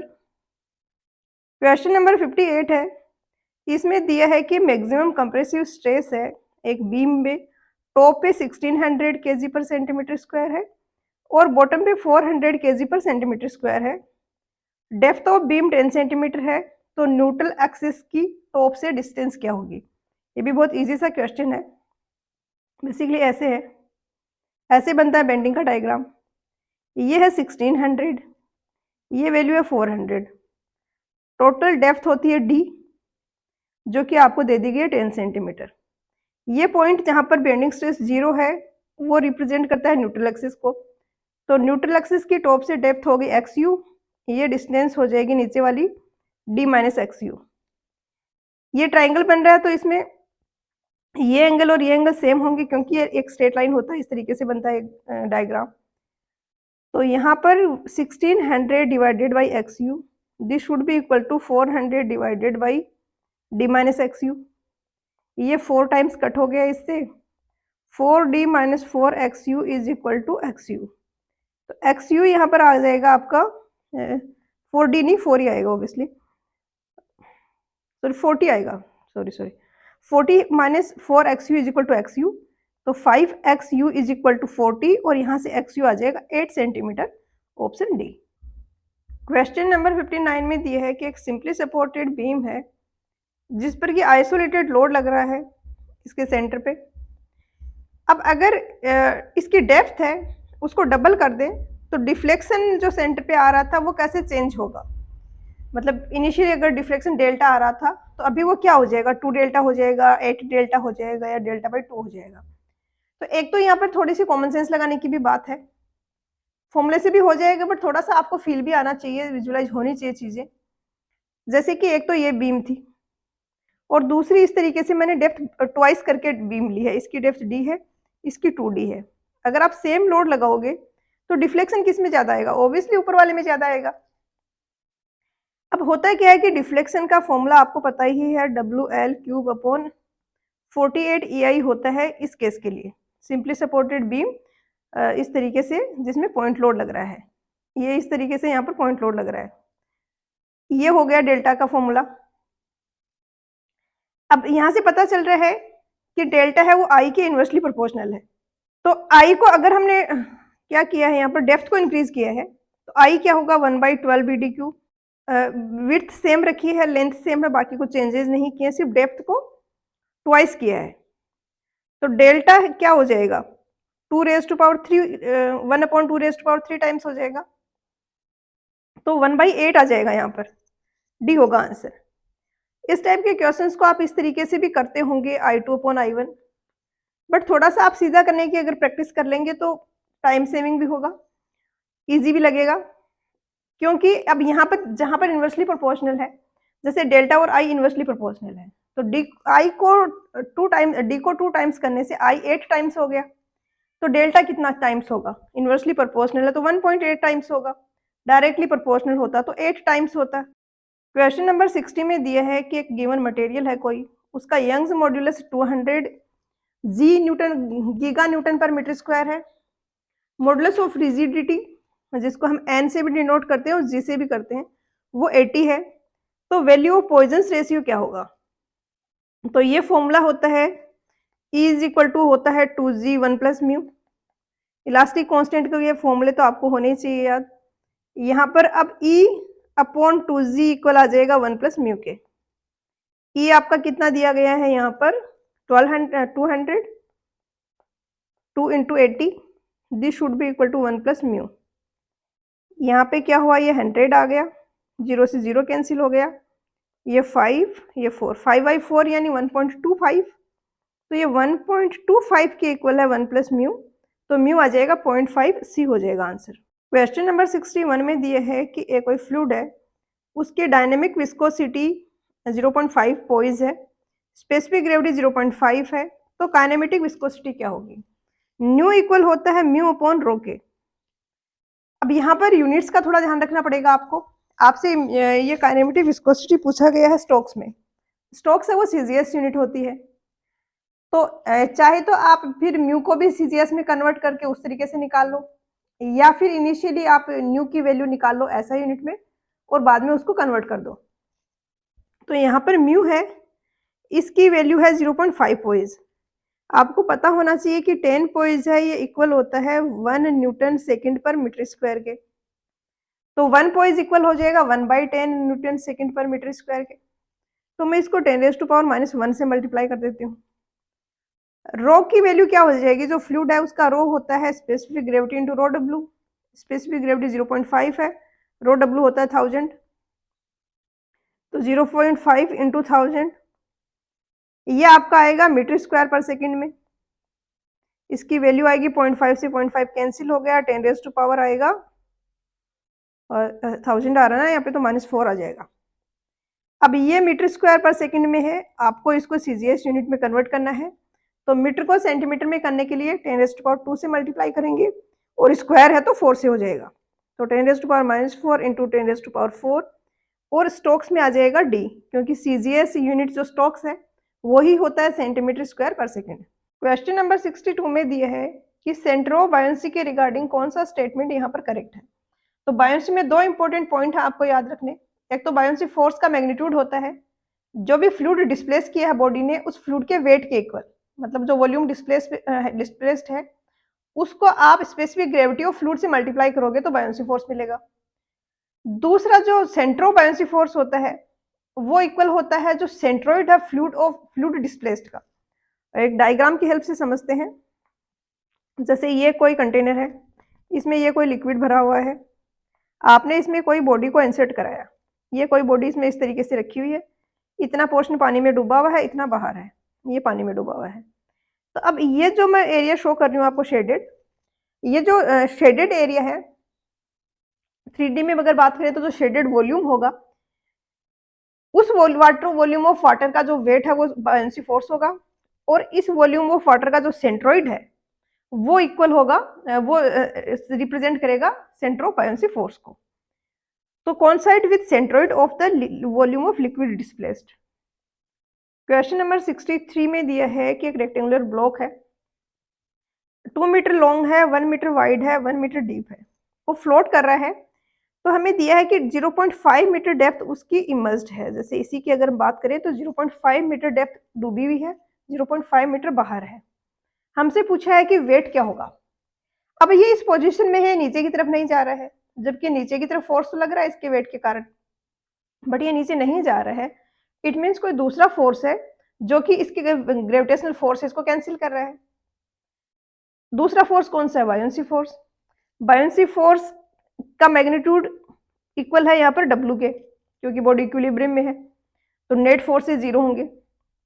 तो एफ भी यहाँ पर आ जाएगा वॉल्यूम ऑफ, जो वाटर ही है कि कौन सा है यहाँ पर, वाटर है, volume of water displaced. Volume of water displaced क्या होगा, 0.5 मीटर डेप्थ का जो वॉल्यूम होगा, तो 0.5 into length into width, this is volume. इसको अब हम यहाँ पर मल्टीप्लाई करेंगे स्पेसिफिक वेट ऑफ वाटर से, जो कि हमें दिया गया है कि 10 ले लेना है आपको। तो 10 से करोगे तो 10 किलो न्यूटन आ जाएगा, बी होगा आंसर। क्वेश्चन नंबर 64 में दिया है कि कोई पाइप बाउंड्री है, उससे कितने डिस्टेंस पे टर्बुलेंट शीयर स्ट्रेस है, वो वॉल शीयर स्ट्रेस का 1/3 होगा। जैसे कि ये कोई पाइप है, इसमें फ्लो हो रहा है, तो शीयर स्ट्रेस है वो कांस्टेंट नहीं रहता है, ये तो पता ही होगा आपको।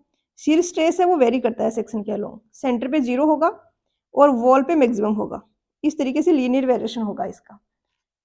अब हमसे पूछा है कितने डिस्टेंस पे टो है, वो वॉल के शीयर स्ट्रेस का 1/3 होगा। अब ये इक्वेशन होती है यहाँ पर tau is equal to tau 0 into r/r।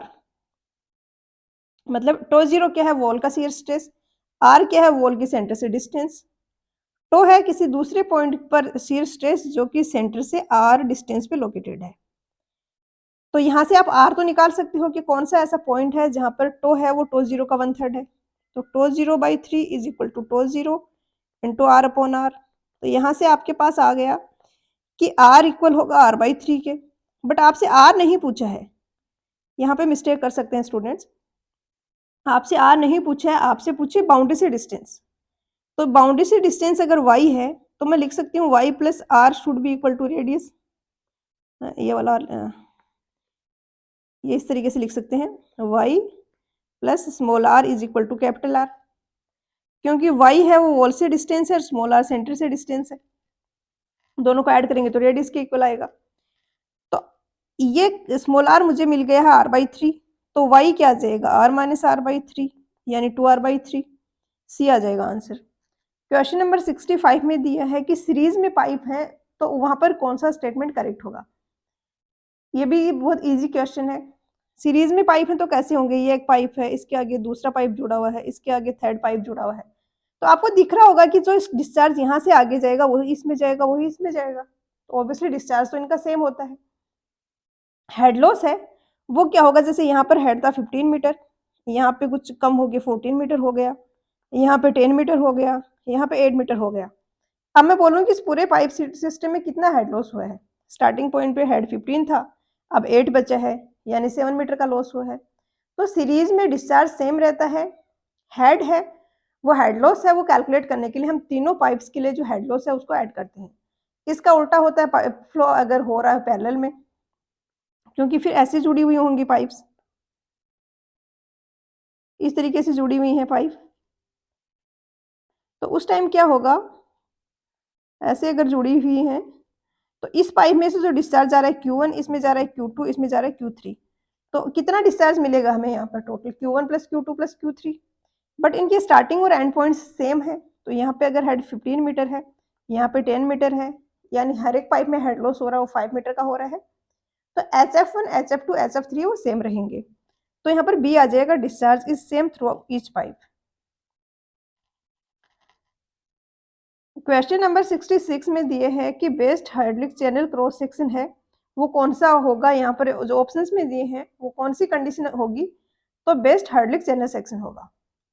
आपने पढ़ा होगा चैनल सेक्शन के बारे में सीवेज वाले चैप्टर में भी और फ्लूइड मैकेनिक्स में भी, ऑब्वियसली ओपन चैनल फ्लो में।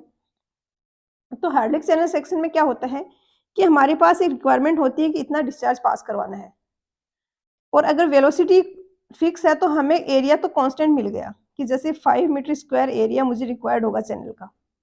अब अगर मुझे रेक्टेंगुलर चैनल देना है तो B5 D10 हो D2 हो सकता है, या B10 D1 हो सकता है, डिफरेंट पॉसिबिलिटीज हैं। तो हम कौन सा सेक्शन लेंगे उसके लिए हम ये करते हैं कि वेटेड पेरीमीटर है वो मिनिमम होना चाहिए।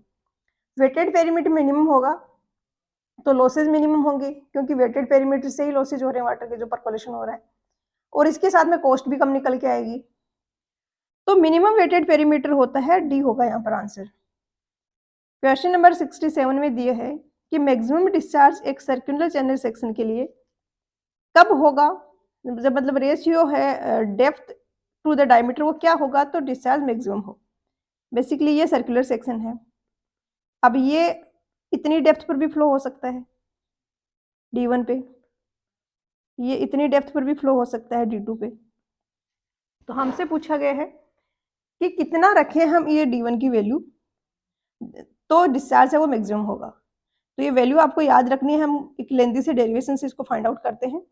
डिस्चार्ज मैक्सिमम के लिए होता है 0.95 डी, डी यहाँ पर डायमीटर है, मतलब ये डी डायमीटर अगर है तो ये D2 है, ये वाला D2 है, ये इक्वल आ जाएगा 0.95 डी के मैक्सिमम डिस्चार्ज के लिए, और मैक्सिमम वेलोसिटी के लिए कंडीशन होती है 0.81 डी, कैपिटल डी आएगा यहाँ पर। और मैं हिंट भी बताती हूँ याद रखने का, डिस्चार्ज में डी को आप उल्टा करोगे तो 9 बन जाएगा, तो ये 95 इसका हो गया, और स्पीड लिखो आप वेलोसिटी को, तो इसको ऐसे करो तो ये 8 बन गया, तो 0.81 वाला है ये वेलोसिटी के लिए है, ये हो गया यहाँ पर आंसर। क्वेश्चन नंबर 68 में दिया है कि before and after the jump अगर कंजुगेट डेप्थ है वो 2.5 मीटर और 0.5 मीटर है तो हेड लॉस क्या होगा। तो ये इक्वेशन होती है हेड लॉस की, आपको हिंट भी बताती हूँ याद रखने का, इस तरीके से आप लिखो 1 2 3 4, अब यहाँ पे y लिख दो, यहाँ पर भी y लिख दो, यहाँ माइनस आएगा और यहाँ पर y1 y2। क्योंकि ऊपर हमने y रेज़ टू पावर 3 कर दिया है, तो नीचे हमें y1 और y2 को मल्टीप्लाई करके रखना पड़ेगा, क्योंकि हेड लॉस की यूनिट तो मीटर ही आएगी। तो अब यहाँ पे जस्ट वैल्यूज़ रखनी है 2.5 minus 0.5 raise to power 3 upon 4 into 2.5 into 0.5, 2 raise to power 3 तो 8 आ गया, या 2.5 इंटू 4 और 10 आ गया, 10 को 0.5 से मल्टीप्लाई किया तो 8 डिवाइडेड बाई 5 आया, तो ये आ जाएगा 1.6 metre, option B. Question number 69 में दिया है कि हार्डलिक प्रेशर है एक डैम सेक्शन पे, ये किस पर डिपेंड करता है। ये ऐसे क्वेश्चन है जो अगर आपने पहले किए हुए नहीं है तो चांसेस हैं कि आप मिस्टेक करो। यहाँ पर लेंथ, डेप्थ, शेप और शेप एंड डेप्थ दिया है, कंफ्यूजन है इन दोनों ऑप्शंस में। एच डेप्थ पे अगर मैं प्रेशर की बात करूँ तो WH तो होता है, बट ये शेप पर भी डिपेंड करेगा, क्योंकि डायरेक्शन इसकी शेप पे डिपेंड करेगी। चाहे इंक्लाइन प्लेट है, चाहे वर्टिकल है, चाहे कर्व्ड है, एच डेप्थ पे प्रेशर तो WH ही होगा, लेकिन डायरेक्शन कैसे चेंज होगी। इसमें डायरेक्शन ऐसी होगी प्रेशर की, इसमें इसके परपेंडिकुलर होगी, और इसमें अगर इस पॉइंट की बात करूँ तो इसके परपेंडिकुलर होगी इस सरफेस के। तो शेप और डेप्थ दोनों पर ही डिपेंड करता है, डी यहाँ पर करेक्ट आंसर होगा। क्वेश्चन नंबर 70 है आर अगोर की बुक का, और काफी सारे इसमें इजी क्वेश्चंस हैं मोस्टली, फिर भी कुछ कुछ ऐसे क्वेश्चंस हैं जिनको अगर आप फर्स्ट टाइम कर रहे हो तो आप गलती कर सकते हो। अब यहाँ पर जैसे पूछा है कि मैनोमीटर क्या मेजर करने के काम में आते हैं, तो प्रेशर मेजरिंग डिवाइस है। अगर डिफरेंशियल मैनोमीटर की बात करते हैं हम तो बोलते हैं कि दो पॉइंट्स के बीच का प्रेशर डिफरेंस मेजर कर रहे हैं। सिंपल मैनोमीटर है तो किसी पॉइंट का चैनल में, पाइप में प्रेशर मेजर कर रहे हैं। अब यहाँ पर difference in pressure at 2 points तो नहीं होगा, एटमॉस्फेयर प्रेशर के लिए बैरोमीटर होता है, ये भी नहीं होगा।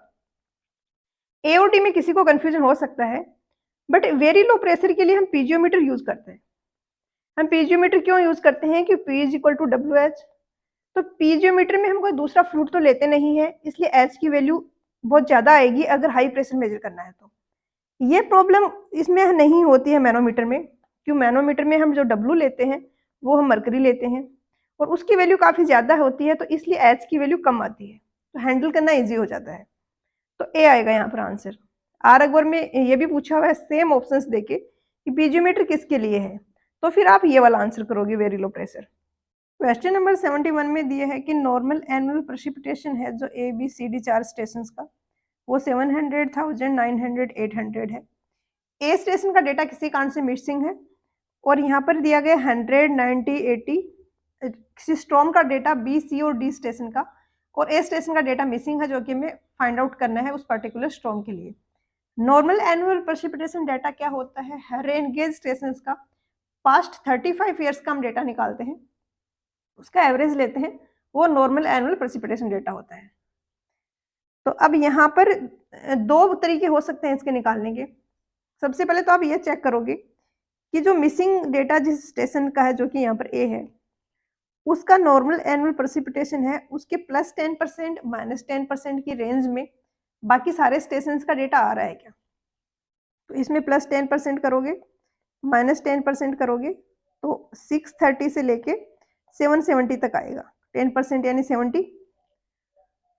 अब इस रेंज में क्या सारे स्टेशन का डेटा आ रहा है, तीनों का ही नहीं आ रहा है। अगर इसमें आ रहा होता है तो हम इन तीनों का डायरेक्टली एवरेज ले लेते, इन तीनों डेटा का, बट अभी ऐसा नहीं हो रहा है, तो हमें नॉर्मल रेशियो मेथड अप्लाई करना पड़ेगा। नॉर्मल रेशियो मेथड के according PA upon NA will be equal to 1/3 PB upon NB plus PC upon NC plus PD upon ND। यहाँ पे PA है वो है 700, सॉरी PA हमें निकालना है और NA है 700। PA हमें निकालना है, नॉन है हमारे लिए, ये है 700 प्लस 1/3, और ये है B है 100 अपॉन 1000 प्लस ये है 90 अपॉन 900 प्लस 80 अपॉन 800, ये 80 है और ये वाला 800 है। तो PA अपॉन 700 इक्वल आ जाएगा यहाँ से 1/3 इंटू 1/10 प्लस 1/10 प्लस 1/10, तो 3/10 होगा, 3 से 3 कैंसिल हो गया, तो PA आ जाएगा 700/10 यानी 70 mm। क्वेश्चन नंबर 72 में दिया है कि आयस हाइड्रोग्राफ है, वो हम उससे हम कौन सा हाइड्रोग्राफ ऑब्टेन कर सकते हैं। बेसिकली यूनिट हाइड्रोग्राफ है, उसकी एक लिमिटेशन थी कि अगर हमारे पास 3 आवर का यूनिट हाइड्रोग्राफ है, तो उससे ज़्यादा ड्यूरेशन का तो हाइड्रोग्राफ हम फाइंड आउट कर सकते थे। जैसे हम 6 आवर का, 9 आवर का, 12 आवर का, इन सब का यूनिट हाइड्रोग्राफ, इन सब का हाइड्रोग्राफ या यूनिट हाइड्रोग्राफ दोनों ही हम फाइंड आउट कर सकते थे, बट स्मॉलर ड्यूरेशन का नहीं कर सकते थे। और ये ओवरकम की इस ड्रॉबैक को एस हाइड्रोग्राफ ने। इसे शॉर्टर ड्यूरेशन का भी निकाल सकते हैं, लॉन्गर ड्यूरेशन का भी निकाल सकते हैं। तो यहाँ एक मैंने हाइड्रोग्राफ की वीडियो भी बनाई हुई है अलग से, जिनमें बहुत बेसिक सी चीजें हैं जो हाइड्रोग्राफ की, जिनकी अंडरस्टैंडिंग होनी चाहिए आपको सारे एमसीक्यू सॉल्व करने के लिए, वो कवर किया हुआ है। आई बटन में लिंक है ऊपर उसका। तो यहाँ पर shorter duration from longer duration या longer duration from shorter duration, तो दोनों पे का ही हम निकाल सकते हैं। सी होगा करेक्ट आंसर। क्वेश्चन नंबर 73 में दिए है कि मेजर रेजिस्टिंग फोर्स क्या होता है एक डैम के लिए। तो जैसे कि ये कोई डैम है, इसमें वाटर प्रेशर इस तरीके से लगता है, तो ये इसको स्लाइड कराना चाहेगा, स्लाइडिंग फोर्स भी होगा और ओवरटर्निंग फोर्स भी होगा। ये जो वाटर का प्रेशर है, सेल्फ वेट है, ये डाउनवर्ड लग रहा है, तो ये इसको स्टेबिलिटी देगा। ये रेजिस्टिंग फोर्स होगा, जो ओवरटर्निंग फोर्स है, स्लाइडिंग फोर्स है उनके लिए। वेव प्रेशर भी ओवरटर्निंग और स्लाइडिंग करवाना चाहेगा। अपलिफ्ट प्रेशर है, ये इसको अपलिफ्ट करवाना चाहेगा और ओवरटर्निंग भी करवाता है, इसके कारण भी मोमेंट आता है, क्योंकि ये सेंट्रोइड पे नहीं एक्ट करता है। तो यहाँ पर बी हो जाएगा करेक्ट आंसर। क्वेश्चन नंबर 74 में दिए है कि एक्वेडक्ट और सुपर पासेज है, ये कहाँ पर हम यूज करेंगे। ये क्वेश्चन थोड़ा सा कॉन्ट्राडिक्टरी है और कंसेप्चुअल भी नहीं है उतना कि किस कंसेप्ट पे बेस्ड हो, ताकि उसका कंफ्यूजन ना हो इसमें। आंसर की में इसका आंसर जो ओपीएससी ने सही माना है वो डी को माना है। गुप्ता एंड गुप्ता का क्वेश्चन है, वहां पर आंसर सी दिया गया है I think. Cross drainage work के टॉपिक का क्वेश्चन है कि एक्वेडक्ट और सुपर पासेज हैं, ये कब हम यूज करेंगे। तो मेरा जो मानना है, मुझे लग रहा है कि ये इसका सी होना चाहिए आंसर, कि काफी सारा डिस्चार्ज है ड्रेनेज में, फ्लडिंग के टाइम डिस्चार्ज काफी ज्यादा जा रहा है और कंटिन्यूस है लॉन्ग टाइम तक। क्योंकि अगर ऐसा है कि बहुत कम टाइम ड्यूरेशन के लिए अगर हो रहा है डिस्चार्ज, तो इतना इंपॉर्टेंट नहीं है क्रॉस ड्रेनेज वर्क प्रोवाइड करवाना। क्वेश्चन नंबर 75 में दिया है कि हाइड्रोग्राफ है, ये किसका ग्राफिकल रिप्रेजेंटेशन है। क्वेश्चन इजी है बट मिस्टेक कर सकते हैं स्टूडेंट्स। बेसिकली हाइड्रोग्राफ है, इसमें हम सरफेस रन ऑफ भी लेते हैं और बेस फ्लो भी लेते हैं। तो यहाँ पर करेक्ट आंसर है वो डी होगा। हो सकता है आपको आता हो क्वेश्चन, फिर भी आप ऐसा क्वेश्चन एग्जाम में गलत कर दो। इसके लिए आपको हैबिट डालनी है कि सारे ऑप्शंस पढ़ने के बाद आंसर टिक करना है। अगर यूनिट हाइड्रोग्राफ का पूछा होता तो फिर बी वाला आंसर होता। क्वेश्चन नंबर 76 में दिए है कि इनफिल्ट्रेशन रेट है वो किससे कम होती है, किससे ज्यादा होती है। तो इनफिल्ट्रेशन रेट क्या होता है, एक टर्म होती है इनफिल्ट्रेशन कैपेसिटी, जो इस तरीके से वेरी करती है कि इनिशियल तो काफी ज्यादा है और फिर धीरे धीरे डिक्रीज होके ऑलमोस्ट कांस्टेंट हो जाती है। और आप इस चीज को विजुलाइज भी कर पा रहे होंगे कि बहुत ही ड्राई सॉइल है, बारिश होगी तो एकदम से काफी ज्यादा वाटर इनफिल्टर होगा, क्योंकि बहुत मॉइस्चर डेफिशिएंसी है सॉइल में। लेकिन कुछ टाइम बाद कम हो जाती है इनफिल्ट्रेशन कैपेसिटी। अब एक्चुअल इनफिल्ट्रेशन कितना हो सकता है, मान लिया कि किसी पर्टिकुलर टाइम पे इनफिल्ट्रेशन कैपेसिटी तो है 3 सेंटीमीटर पर आवर की, रेनफॉल हो रहा है 4 सेंटीमीटर पर आवर, तो उस केस में ये रेनफॉल है, ये इनफिल्ट्रेशन कैपेसिटी है। तो इस केस में एक्चुअल इनफिल्ट्रेशन होगा वो कितना होगा, 3 सेंटीमीटर पर आवर होगा, क्योंकि कैपेसिटी तो मैक्सिमम वैल्यू है ना, उससे ज्यादा तो हो नहीं सकता। दूसरा केस अगर हम लें कि रेनफॉल है वो 2 सेंटीमीटर पर आवर ही है और कैपेसिटी 3 सेंटीमीटर पर आवर है, तो बारिश ही 2 सेंटीमीटर पर आवर की रेट से हो रही है, तो पूरा का पूरा इनफिल्टर हो जाएगा, इससे ज्यादा तो नहीं हो सकता। तो उस केस में एक्चुअल इनफिल्ट्रेशन इक्वल होता है 2 सेंटीमीटर पर आवर के। क्वेश्चन में आपको सिर्फ इतना पूछा है कि इनफिल्ट्रेशन कैपेसिटी से ये कैसे रिलेटेड होगा, तो ये क्या होगा, या तो इक्वल होगा या लेस देन होगा इनफिल्ट्रेशन कैपेसिटी से, ज्यादा तो नहीं हो सकता इससे।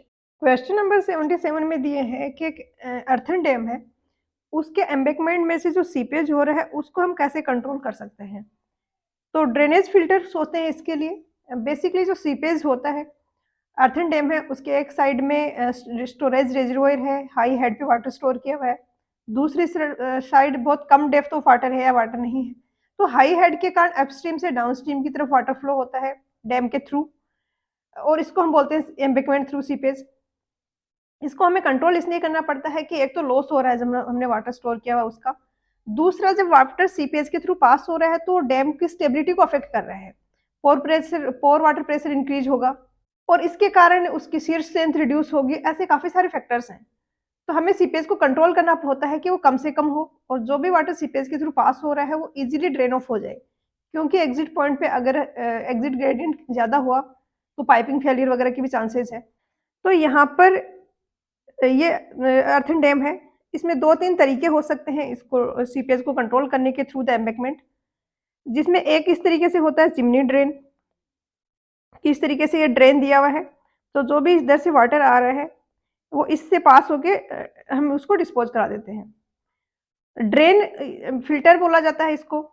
फिल्टर ड्रेन फिल्टर जो है टर्म ये रिप्रेजेंट करती है कि ये वाला जो पोर्शन है इसमें एग्रीगेट्स हैं, बड़े बड़े साइज के एग्रीगेट्स हैं और उनसे वाटर है उसको हम पास करा रहे हैं, तो वहाँ पर इरोजन की कोई इश्यू नहीं होगा और वाटर है उसको इजीली हम डाउन स्ट्रीम में पास करा सकते हैं। तो एक है चिमनी ड्रेन, एक हॉरिजॉन्टल ड्रेनेज भी होता है इसके लिए और दूसरा रॉक टो फिल्टर होता है इस तरीके से कि यहाँ पर टो पे रॉक्स लगा दी गई हैं। तो ये 3 तरीके होते हैं सीपेज को प्रिवेंट करने के लिए। इस पर भी मैंने सेपरेट वीडियो बनाया हुआ है जिसपे मैंने सीपेज थ्रू द डैम और जो फाउंडेशन के थ्रू सीपेज हो रहा है उसको हम कैसे कंट्रोल करते हैं, उसके क्या क्या मेजर्स हैं, उन सबको डिटेल में एक्सप्लेन किया है। तो आई बटन में लिंक है उसका भी। आंसर यहाँ पर बी हो जाएगा, ड्रेनेज फिल्टर्स। क्वेश्चन नंबर 78 में दिया है कि यहाँ पर जो ऑप्शंस दिए हैं इनमें से लिस्ट सूटेड कौन सा है अर्थन डैम के लिए। तो ओगी स्पिलवे है, इसको हम अर्थन डैम में प्रोवाइड नहीं कराते हैं क्योंकि ओगी स्पिलवे कुछ ऐसा होता है कि ऐसे जो डैम की बॉडी है उसके ऊपर से ही वाटर को हम पास करा रहे हैं। ये ग्रेविटी डैम है जिसमें ये ओगी स्पिलवे बने हुए हैं, तो अर्थन डैम में हम ऐसा नहीं करा सकते हैं क्योंकि डैम की बॉडी के ऊपर से वाटर अगर फ्लो हुआ तो इरोजन हो जाएगा वहां पर। तो ये है, ये लिस्ट सूटेबल होगा। क्वेश्चन नंबर 79 में दिया है कि डिवाइड वॉल का मेन फंक्शन क्या है। तो डाइवर्जन हेडवर्क में होता है ये स्ट्रक्चर प्रोवाइड किया हुआ है डिवाइड वॉल। ये डाइवर्जन हेडवर्क का स्ट्रक्चर है। इनिशियली रिवर की विड्थ कुछ ऐसे थी जिसको हमने गाइड बैंक से रिड्यूस कर दिया गया है ताकि हमारा स्ट्रक्चर हमें छोटा बनाना पड़े और खर्चा कम आए। ये इसमें वियर है, ये वियर या बैराज हो सकता है। ये अंडरस्लूइस सेक्शन है। ये यहाँ पर जो दी गई है ये है डिवाइड वॉल।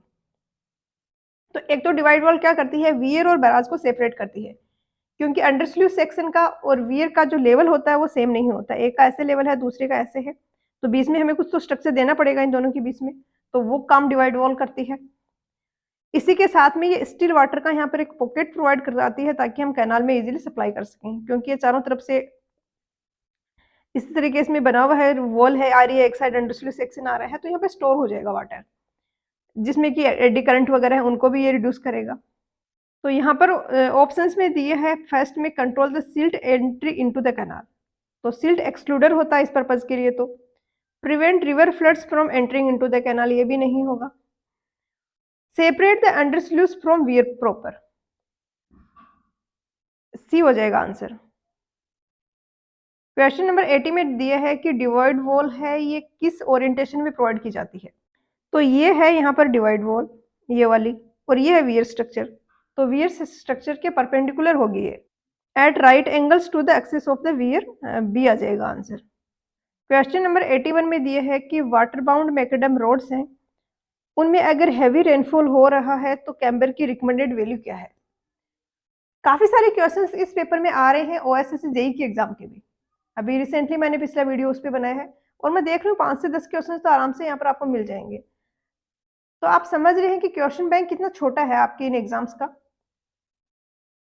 तो आप एक बार उनको अच्छे से प्रैक्टिस कर लोगे, आप हर एक एग्जाम में बहुत अच्छा परफॉर्म करोगे। तो यहाँ पर पूछा है वाटर बाउंड मैकेडम का कैम्बर, तो इसके लिए आपको ये टेबल याद रखनी होगी। लो रेनफॉल है तो ये वाली वैल्यूज होंगी, हैवी रेनफॉल है तो ये वाली वैल्यूज होंगी। 1.7 to 2, 2 से 2.5, 2.5 से 3 और 3 से 4। वाटर बाउंड मैकेडम के लिए अगर पूछा है तो 1/33 to 1/40 के बीच में आएगा। ऑप्शंस में देखा जाए तो ये बी वाला ऑप्शन जो सेकंड वाला है ये आ रहा है इस रेंज में, तो यही आंसर हो जाएगा। क्वेश्चन नंबर 82 में दिया है कि स्टॉपिंग डिस्टेंस अगर 60 मीटर है तो मिनिमम स्टॉपिंग डिस्टेंस क्या रिक्वायर्ड होगी एक 2 लेन 2 वे ट्रैफिक के लिए। एक तो इसमें पूछा जाता है कि 2 लेन 2 वे ट्रैफिक और 1 लेन 2 वे ट्रैफिक। जैसे कि एक सिंगल लेन है और टू वे ट्रैफिक है, तो इधर से भी व्हीकल आ रहे हैं, इधर से भी आ रहे हैं। इस केस में क्या होगा, अगर ये व्हीकल्स एक व्हीकल के लिए स्टॉपिंग साइड डिस्टेंस देखें तो 60 मीटर होगा, दूसरे के लिए भी 60 मीटर होगा, तो टोटल हो जाएगा 120 मीटर। फॉर एग्जाम्पल ये इस तरीके से अपोजिट डायरेक्शन से आ रहे हैं व्हीकल, तो ये कम से कम 120 मीटर इनके बीच में डिस्टेंस होनी चाहिए, तो हम कोलिजन से रोक पाएंगे। क्योंकि इसने इस ए ने व्हीकल ने बी को देखा, इसने ब्रेक अप्लाई किया, उसके बाद ये 60 मीटर डिस्टेंस कवर करेगा, इधर वाला भी 60 मीटर डिस्टेंस कवर करेगा, तो मिनिमम 120 मीटर का गैप चाहिए। लेकिन अगर two lane two way traffic है, दो अलग अलग लेन है, इधर वाले इस लेन में जा रहे हैं, इधर वाले व्हीकल हैं वो इस लेन में जा रहे हैं, तो अब क्या होगा, अब है इनके बीच में कोलिजन रोकने के लिए हमें 60 मीटर की ही डिस्टेंस रिक्वायर्ड होगी। इनके बीच में कोलिजन या कहीं पे भी सेफली व्हीकल मूव करना है, क्योंकि अब ये आमने सामने नहीं आएंगे। इसके पाथ पे अगर कुछ आएगा तो इसी डायरेक्शन में जाता हुआ व्हीकल आएगा, या फिर कोई ऑब्स्ट्रक्शन कुछ और पड़ा है, तो वो दिखते ही ये ब्रेक लगाएगा ड्राइवर, तो 60 मीटर की डिस्टेंस ट्रेवल करेगा रुकने से पहले, और ये भी 60 मीटर की करेगा, तो अब ऐड नहीं होगा, 60 मीटर ही हो जाएगा। क्वेश्चन नंबर 83 में दिया है कि कोई रोड है, उसमें सेंटर टू सेंटर स्पेसिंग जो व्हीकल की रिक्वायर्ड है वो 20 मीटर है। बेसिक कैपेसिटी हमें कैलकुलेट करनी है, अगर व्हीकल है उसकी स्पीड है वो 50 किलोमीटर पर आ रहा है। बहुत ही सिंपल इजी क्वेश्चन है कॉमन सेंस का। कैपेसिटी किसी रोड की क्या होती है, मैक्सिमम कितने number of vehicles per hour pass हो सकते हैं, पर आवर पूछा जा सकता है, पर डे पूछा जा सकता है। ऑप्शंस में देखिए तो पर आवर के 3 ऑप्शन है, तो हम इसमें कैलकुलेट कर लेते हैं पहले, फिर हम मैच करा लेंगे। अब जैसे कि यहाँ पर कोई ऑब्जर्वर है और वो यहाँ पर देख रहा है कि 1 घंटे में कितने व्हीकल्स पास हो रहे हैं। हर एक व्हीकल इक्वल वेलोसिटी से ट्रेवल कर रहा है, जो कि 50 किलोमीटर पर आवर। तो यहाँ से 50 किलोमीटर की डिस्टेंस पर जो व्हीकल है वो लास्ट व्हीकल होगा जो क्रॉस करेगा। ये कोई व्हीकल है ए 50 किलोमीटर की डिस्टेंस पे, दूसरा है कुछ 20 किलोमीटर की डिस्टेंस पे मान लिया, तीसरा यहाँ पर और है। मैक्सिमम कैपेसिटी हम निकाल रहे हैं, मतलब हर 20 मीटर की डिस्टेंस पे एक व्हीकल होगा, क्योंकि 20 का मिनिमम गैप चाहिए और मैक्सिमम हम निकाल रहे हैं, तो पूरे रोड पे हर 20 मीटर की डिस्टेंस पे एक व्हीकल है। अब लास्ट व्हीकल जो पास होगा वो ए होगा, जो कि 50 किलोमीटर की डिस्टेंस पे है। इससे पीछे जो व्हीकल होंगे वो पास नहीं हो पाएंगे 1 घंटे में। तो 1 घंटे में कितने नंबर ऑफ व्हीकल्स पास होंगे जो इस स्ट्रेच ऑफ रोड में है, कितने नंबर ऑफ व्हीकल्स होंगे इस स्ट्रेच ऑफ रोड में, टोटल इसकी लेंथ कितनी है 50 इंटू 1000, कितने मीटर की डिस्टेंस पे एक व्हीकल है, हर 20 मीटर पे एक व्हीकल है, तो आप इसको 20 से डिवाइड कर दो, तो ये आ गया 50 और आ गया 2500। तो कोई भी फॉर्मूला याद रखने की जरूरत नहीं है आपको, सी आ जाएगा आंसर। क्वेश्चन नंबर 84 में दिए है कि इंफॉर्मेटरी जो साइन बोर्ड होते हैं उनका बैकग्राउंड कलर क्या होता है। तो इंफॉर्मेटरी साइन बोर्ड्स का बैकग्राउंड कलर होता है वो येलो होता है और ब्लैक कलर से उसमें लिखा हुआ होता है। इंफॉर्मेटरी साइन बोर्ड कैसे होगा, जैसे कि नियर बाय कोई सिटी है तो उसकी डिस्टेंस लिख दी। रेगुलेटरी साइंस कैसे होते हैं, जैसे नो पार्किंग का साइन हो गया, जिनको स्ट्रिक्टली फॉलो करना ही है। रेगुलेटरी साइंस होते हैं, इनका बैकग्राउंड होता है वो व्हाइट होता है और बॉर्डर होते हैं वो रेड कलर के होते हैं। और वार्निंग के जो साइंस हैं उनके लिए भी सेम है, व्हाइट बैकग्राउंड होगा और रेड बॉर्डर का कलर होगा। रेगुलेटरी साइंस सर्कुलर होंगे, वार्निंग साइंस हैं वो डायमंड के शेप के या अपवर्ड ट्राइंगल्स हो सकते हैं। तो यहाँ पर तो आपसे सिर्फ इंफॉर्मेटरी का पूछा है, तो बी हो जाएगा आंसर। क्वेश्चन नंबर 85 में दिया है कि डक्टिलिटी वैल्यू क्या है बिटुमिन की रोड कंस्ट्रक्शन की सुटेबिलिटी के लिए। तो डक्टिलिटी के टेस्ट में हम क्या करते हैं, बिटुमिन का सैंपल लेते हैं, उसको इस तरीके से प्रिपेयर करते हैं और इसको स्ट्रेच कराते हैं कि कितने डिस्टेंस तक ये स्ट्रेच हो पा रहा है, और वो जो डिस्टेंस जितनी डिस्टेंस तक ये ब्रेक होने से पहले स्ट्रेच हो पाएगा वही डक्टिलिटी की वैल्यू हो जाती है। ये मोस्टली बिटुमिन्स के लिए 5 to 100 सेंटीमीटर तक के लिए वेरी करती है और सुटेबल जो रिक्वायर्ड वैल्यू है वो 50 सेंटीमीटर होगी, तो ए आएगा आंसर। अब इस टाइप के क्वेश्चंस अगर आपने पहले प्रैक्टिस नहीं किए हैं, आपके सिर्फ कंसेप्ट अच्छे हैं, तो भी नहीं कर पाओगे आप। क्वेश्चन नंबर 86 में दिया है कि बिटुमिन का ग्रेड अगर 80 to 100 है तो ये क्या रिप्रेजेंट करता है। बिटुमिन की ग्रेड की हम रीडिंग लेते हैं 1/10 of mm, मतलब बिटुमिन की ग्रेड की अगर रीडिंग आ रही है 80 mm, तो ये 1/10 है mm का। तो mm में कितना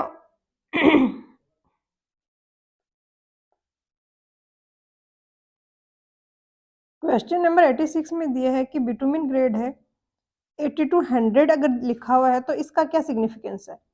बिटुमिन ग्रेड मेजर करने के लिए हम क्या करते हैं कि बिटुमिन का सैंपल लेते हैं, उस पे एक नीडल होती है स्टैंडर्ड वेट की, उसको इसकी टॉप सरफेस पे रख के छोड़ देते हैं और हम देखते हैं कि 5 सेकंड में वो कितनी डिस्टेंस ट्रेवल करती है। तो इसकी जो हमारे पास रीडिंग आती है वो 1/10 ऑफ mm होता है। जैसे कि फॉर एग्जांपल वो रीडिंग अगर 100 आ रही है, it means this divided by 10 यानी 10 mm का पेनिट्रेशन हुआ है। तो अगर बिटुमिन की ग्रेड है वो 80 टू 100 है, एक तो 80/100 लिखा है, इसका मतलब ये रेंज है। मल्टीपल टाइम्स ये टेस्ट करते हैं हम, तो हमारे पास अलग अलग वैल्यू होती हैं, तो हम रेंज को रिप्रेजेंट करते हैं रिजल्ट की फॉर्म में।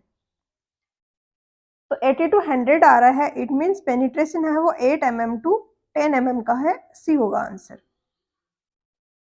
क्वेश्चन नंबर 87 है, इसमें दिए है कि कोई व्हीकल है, उसकी स्पीड v है, r उसकी कोई कर्व है, उसकी रेडियस है, g है वो ग्रेविटेशनल एक्सलेशन है, w है वो विड्थ ऑफ कैरेजवे है, तो सुपर एलिवेशन क्या होगा।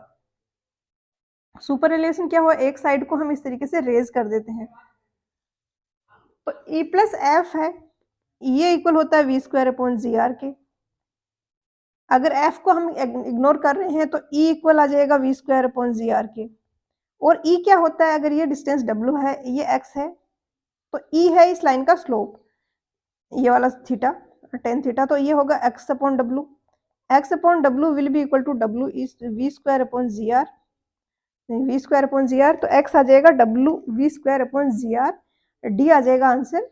बेसिकली इतना आपको समझना है कि आपसे ये पूछा है कि कितना ऊपर उठाना है एक एज वाले जो लेवल है उसको।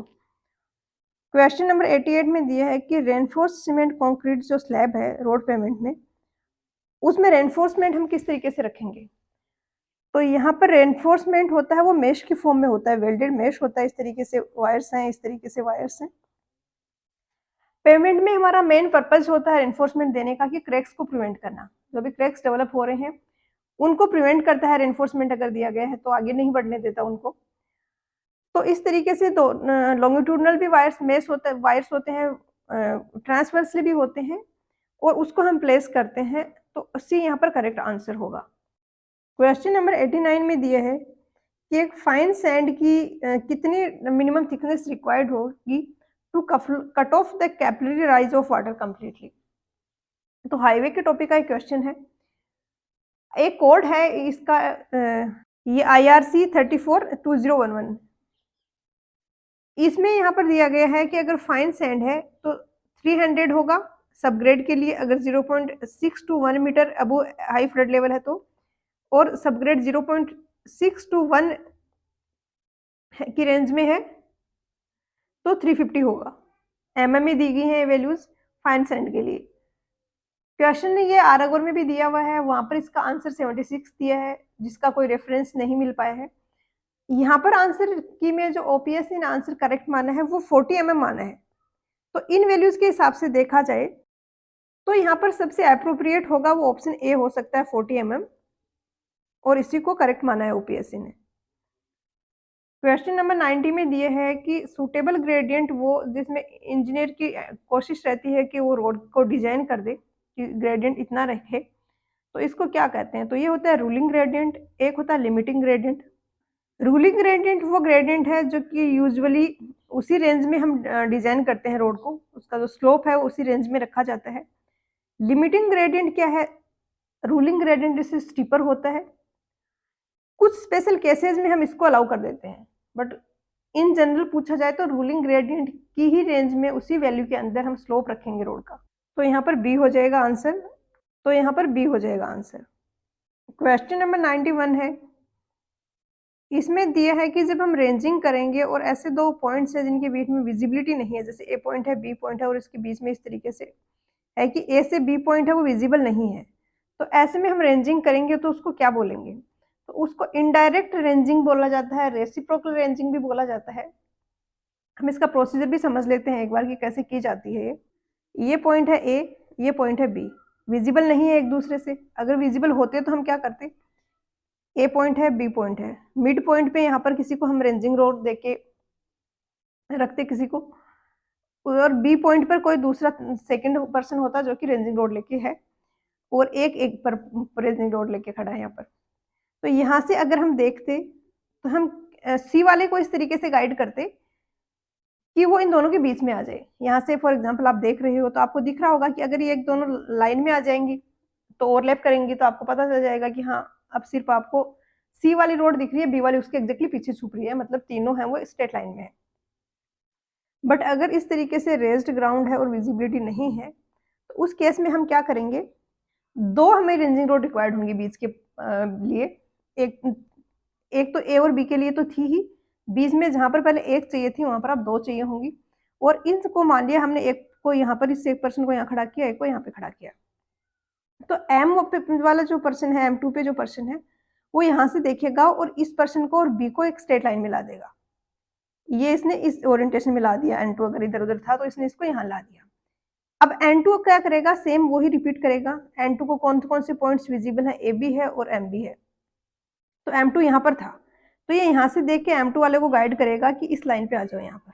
तो अब M वाला यहाँ आ गया, तो आप दिख रहे हो कि पास जा रहे हैं ये एक स्ट्रेट लाइन की तरफ। अब सेम चीज फिर से रिपीट होगी, जो ये है यहाँ पर M3 वाला करेगा, ये N2 को गाइड करके इधर बुलाएगा कि इसके B और M3 और N ये तीनों एक लाइन में आ जाएं। सेम चीज अब ये यहाँ से N रिपीट करेगा। ऐसे करते करते एक पॉइंट ऐसा आ जाएगा कि ये एक स्ट्रेट लाइन में आ जाएंगे। और पता कैसे चलेगा, हो गई है रेंजिंग। N अपनी जगह से देखेगा तो इसको ये दोनों स्ट्रेट लाइन में दिख रही हैं, इसको M को कोई मूवमेंट कराने की जरूरत नहीं है अब। और M भी यहाँ से देखेगा तो इसको N और B दोनों स्ट्रेट लाइन में दिख रहे हैं। इट मीन्स अब है ये चारों रेंजिंग रोड्स हैं, स्ट्रेट लाइन में है, रेंजिंग हो चुकी है। तो यहाँ पर क्वेश्चन में तो आपसे सिर्फ यही पूछा है कौन सी रेंजिंग है, तो बी होगा आंसर। क्वेश्चन नंबर 92 में दिया है कि प्लेन टेबल को सेट करते हैं किसी वर्किंग स्टेशन पे तो सीक्वेंस क्या रहता है। तो सबसे पहले तो प्लेन टेबल को हम रख के वहाँ पे लेवल करते हैं एक स्प्लिट लेवल की हेल्प से। उसके बाद हम उसकी सेंटरिंग करते हैं, यू फोर्क से हम एक प्लम्बो लगा के सेंटरिंग करते हैं और उसके बाद उसका ओरिएंटेशन किया जाता है। तो ए होगा करेक्ट आंसर। क्वेश्चन नंबर 93 में दिए है कि यहाँ पर जो स्केल्स दी हैं उनमें लार्जेस्ट कौन सी है। तो सबसे पहले तो आप सबको RF कैलकुलेट करोगे ताकि आप कंपैरिजन कर पाओ। फर्स्ट का RF होगा 1/50 इंटू 100, तो 1/5000 आ गया। इसका डायरेक्टली दिया गया है 1/42,000। इसका है 1/3 इंटू 10⁵ और ये होगा 1/50 इंटू 1000 से मल्टीप्लाई करके मीटर में कन्वर्ट किया, अगेन फिर से 100 में किया सेंटीमीटर के लिए, तो 1/5 इंटू 10⁵। अब लार्जेस्ट और स्मॉलेस्ट स्केल कैसे डिसाइड होगा, अगर सेम एरिया का हमें मैप प्लॉट करना है, जो हमें बड़ा मैप बना के देगी वो लार्ज स्केल है, जितना छोटा मैप बना के दे रही है वो उतनी स्मॉल स्केल है। तो अब यहाँ पर इससे सबसे बड़ा मैप मिलेगा, इसमें 1 सेंटीमीटर 5000 सेंटीमीटर को मैं 1 सेंटीमीटर से डिनोट करूंगी और इसमें 5 इंटू 10⁵ सेंटीमीटर को मैं 1 सेंटीमीटर से डिनोट करूंगी। तो ए वाला बड़ा मैप बना के दे रहा है तो यही लार्जेस्ट स्केल होगा। और आप ऐसे भी कर सकते हो कि जिसका RF जितना बड़ा है, RF की वैल्यू जितनी बड़ी है उतना ही लार्ज स्केल है। क्वेश्चन नंबर 94 में दिए है कि चैन की लेंथ हम किस तरीके से मेजर करते हैं। तो चैन की लेंथ है वो हम ऐसे मेजर करते हैं, एक एंड से यहाँ आउटर साइड के दूसरी आउटर साइड के, मतलब हैंडल्स लगे होंगे एंड में, तो उनके आउटर साइड से दूसरे के आउटर साइड तक टोटल जो लेंथ है वो मेजर करेंगे। तो outer side of one handle to outer side of another handle, B यहाँ पर आंसर आ जाएगा। क्वेश्चन नंबर 95 में दिया है कि ट्रू मेरिडियन और मैग्नेटिक मेरिडियन है, उनके बीच में जो हॉरिजॉन्टल एंगल होगा उसको हम क्या बोलते हैं। तो ये होता है डिक्लिनेशन, और एजिम्यूथ होता है एक लाइन कोई है उसका हॉरिजॉन्टल एंगल अगर हम क्लॉकवाइज मेजर करें ट्रू मेरिडियन से तो वो होता है एजिम्यूथ। तो यहाँ पर बी होगा करेक्ट आंसर। क्वेश्चन नंबर 96 में दिया है कि क्लोजली स्पेस्ड कंटूर अगर हैं तो वो क्या रिप्रेजेंट करेंगे। तो कंटूर जितने क्लोज होंगे इट मीन स्लोप उतना ही ज्यादा है। तो ये स्टीप स्लोप को रिप्रेजेंट करेंगे, ए आएगा आंसर। क्वेश्चन नंबर 97 में दिए है कि वर्टिकल स्टाफ है, उसकी रीडिंग 0.5 सेंटीमीटर अगर आ रही है तो हॉरिजॉन्टल डिस्टेंस क्या होगी टैक्योमीटर की। तो अगर कॉन्स्टेंट्स का कुछ नहीं दिया है तो मल्टीप्लाइंग कॉन्स्टेंट को आप 100 लोगे और एडिटिव वाले कॉन्स्टेंट को 0 लोगे, तो आंसर आएगा के एस प्लस सी होता है। तो 0.75 इंटू 100 प्लस सी यानी 75 मीटर आ जाएगा आंसर। ये क्वेश्चन भी शायद ओएसएससी जेईई के एग्जाम में आई थिंक आया हुआ है 16 जुलाई वाले पेपर में, डी आएगा आंसर। क्वेश्चन नंबर 98 में दिया है कि एक लाइन है जिसकी फोर बीयरिंग 36 डिग्री 15 मिनट है, तो बैक बीयरिंग क्या होगी। तो इसमें तो आपको बस नॉर्थ साउथ बना के लाइन बना देनी है, इतने में हो जाएगा क्वेश्चन। फोर बीयरिंग है ए बी की फोर बीयरिंग, मतलब ये वाला एंगल है 36 डिग्री 15 मिनट है। आपसे पूछी गई है इसकी बैक बीयरिंग, तो ये नॉर्थ है, ये साउथ है, ये ईस्ट है, ये वेस्ट है।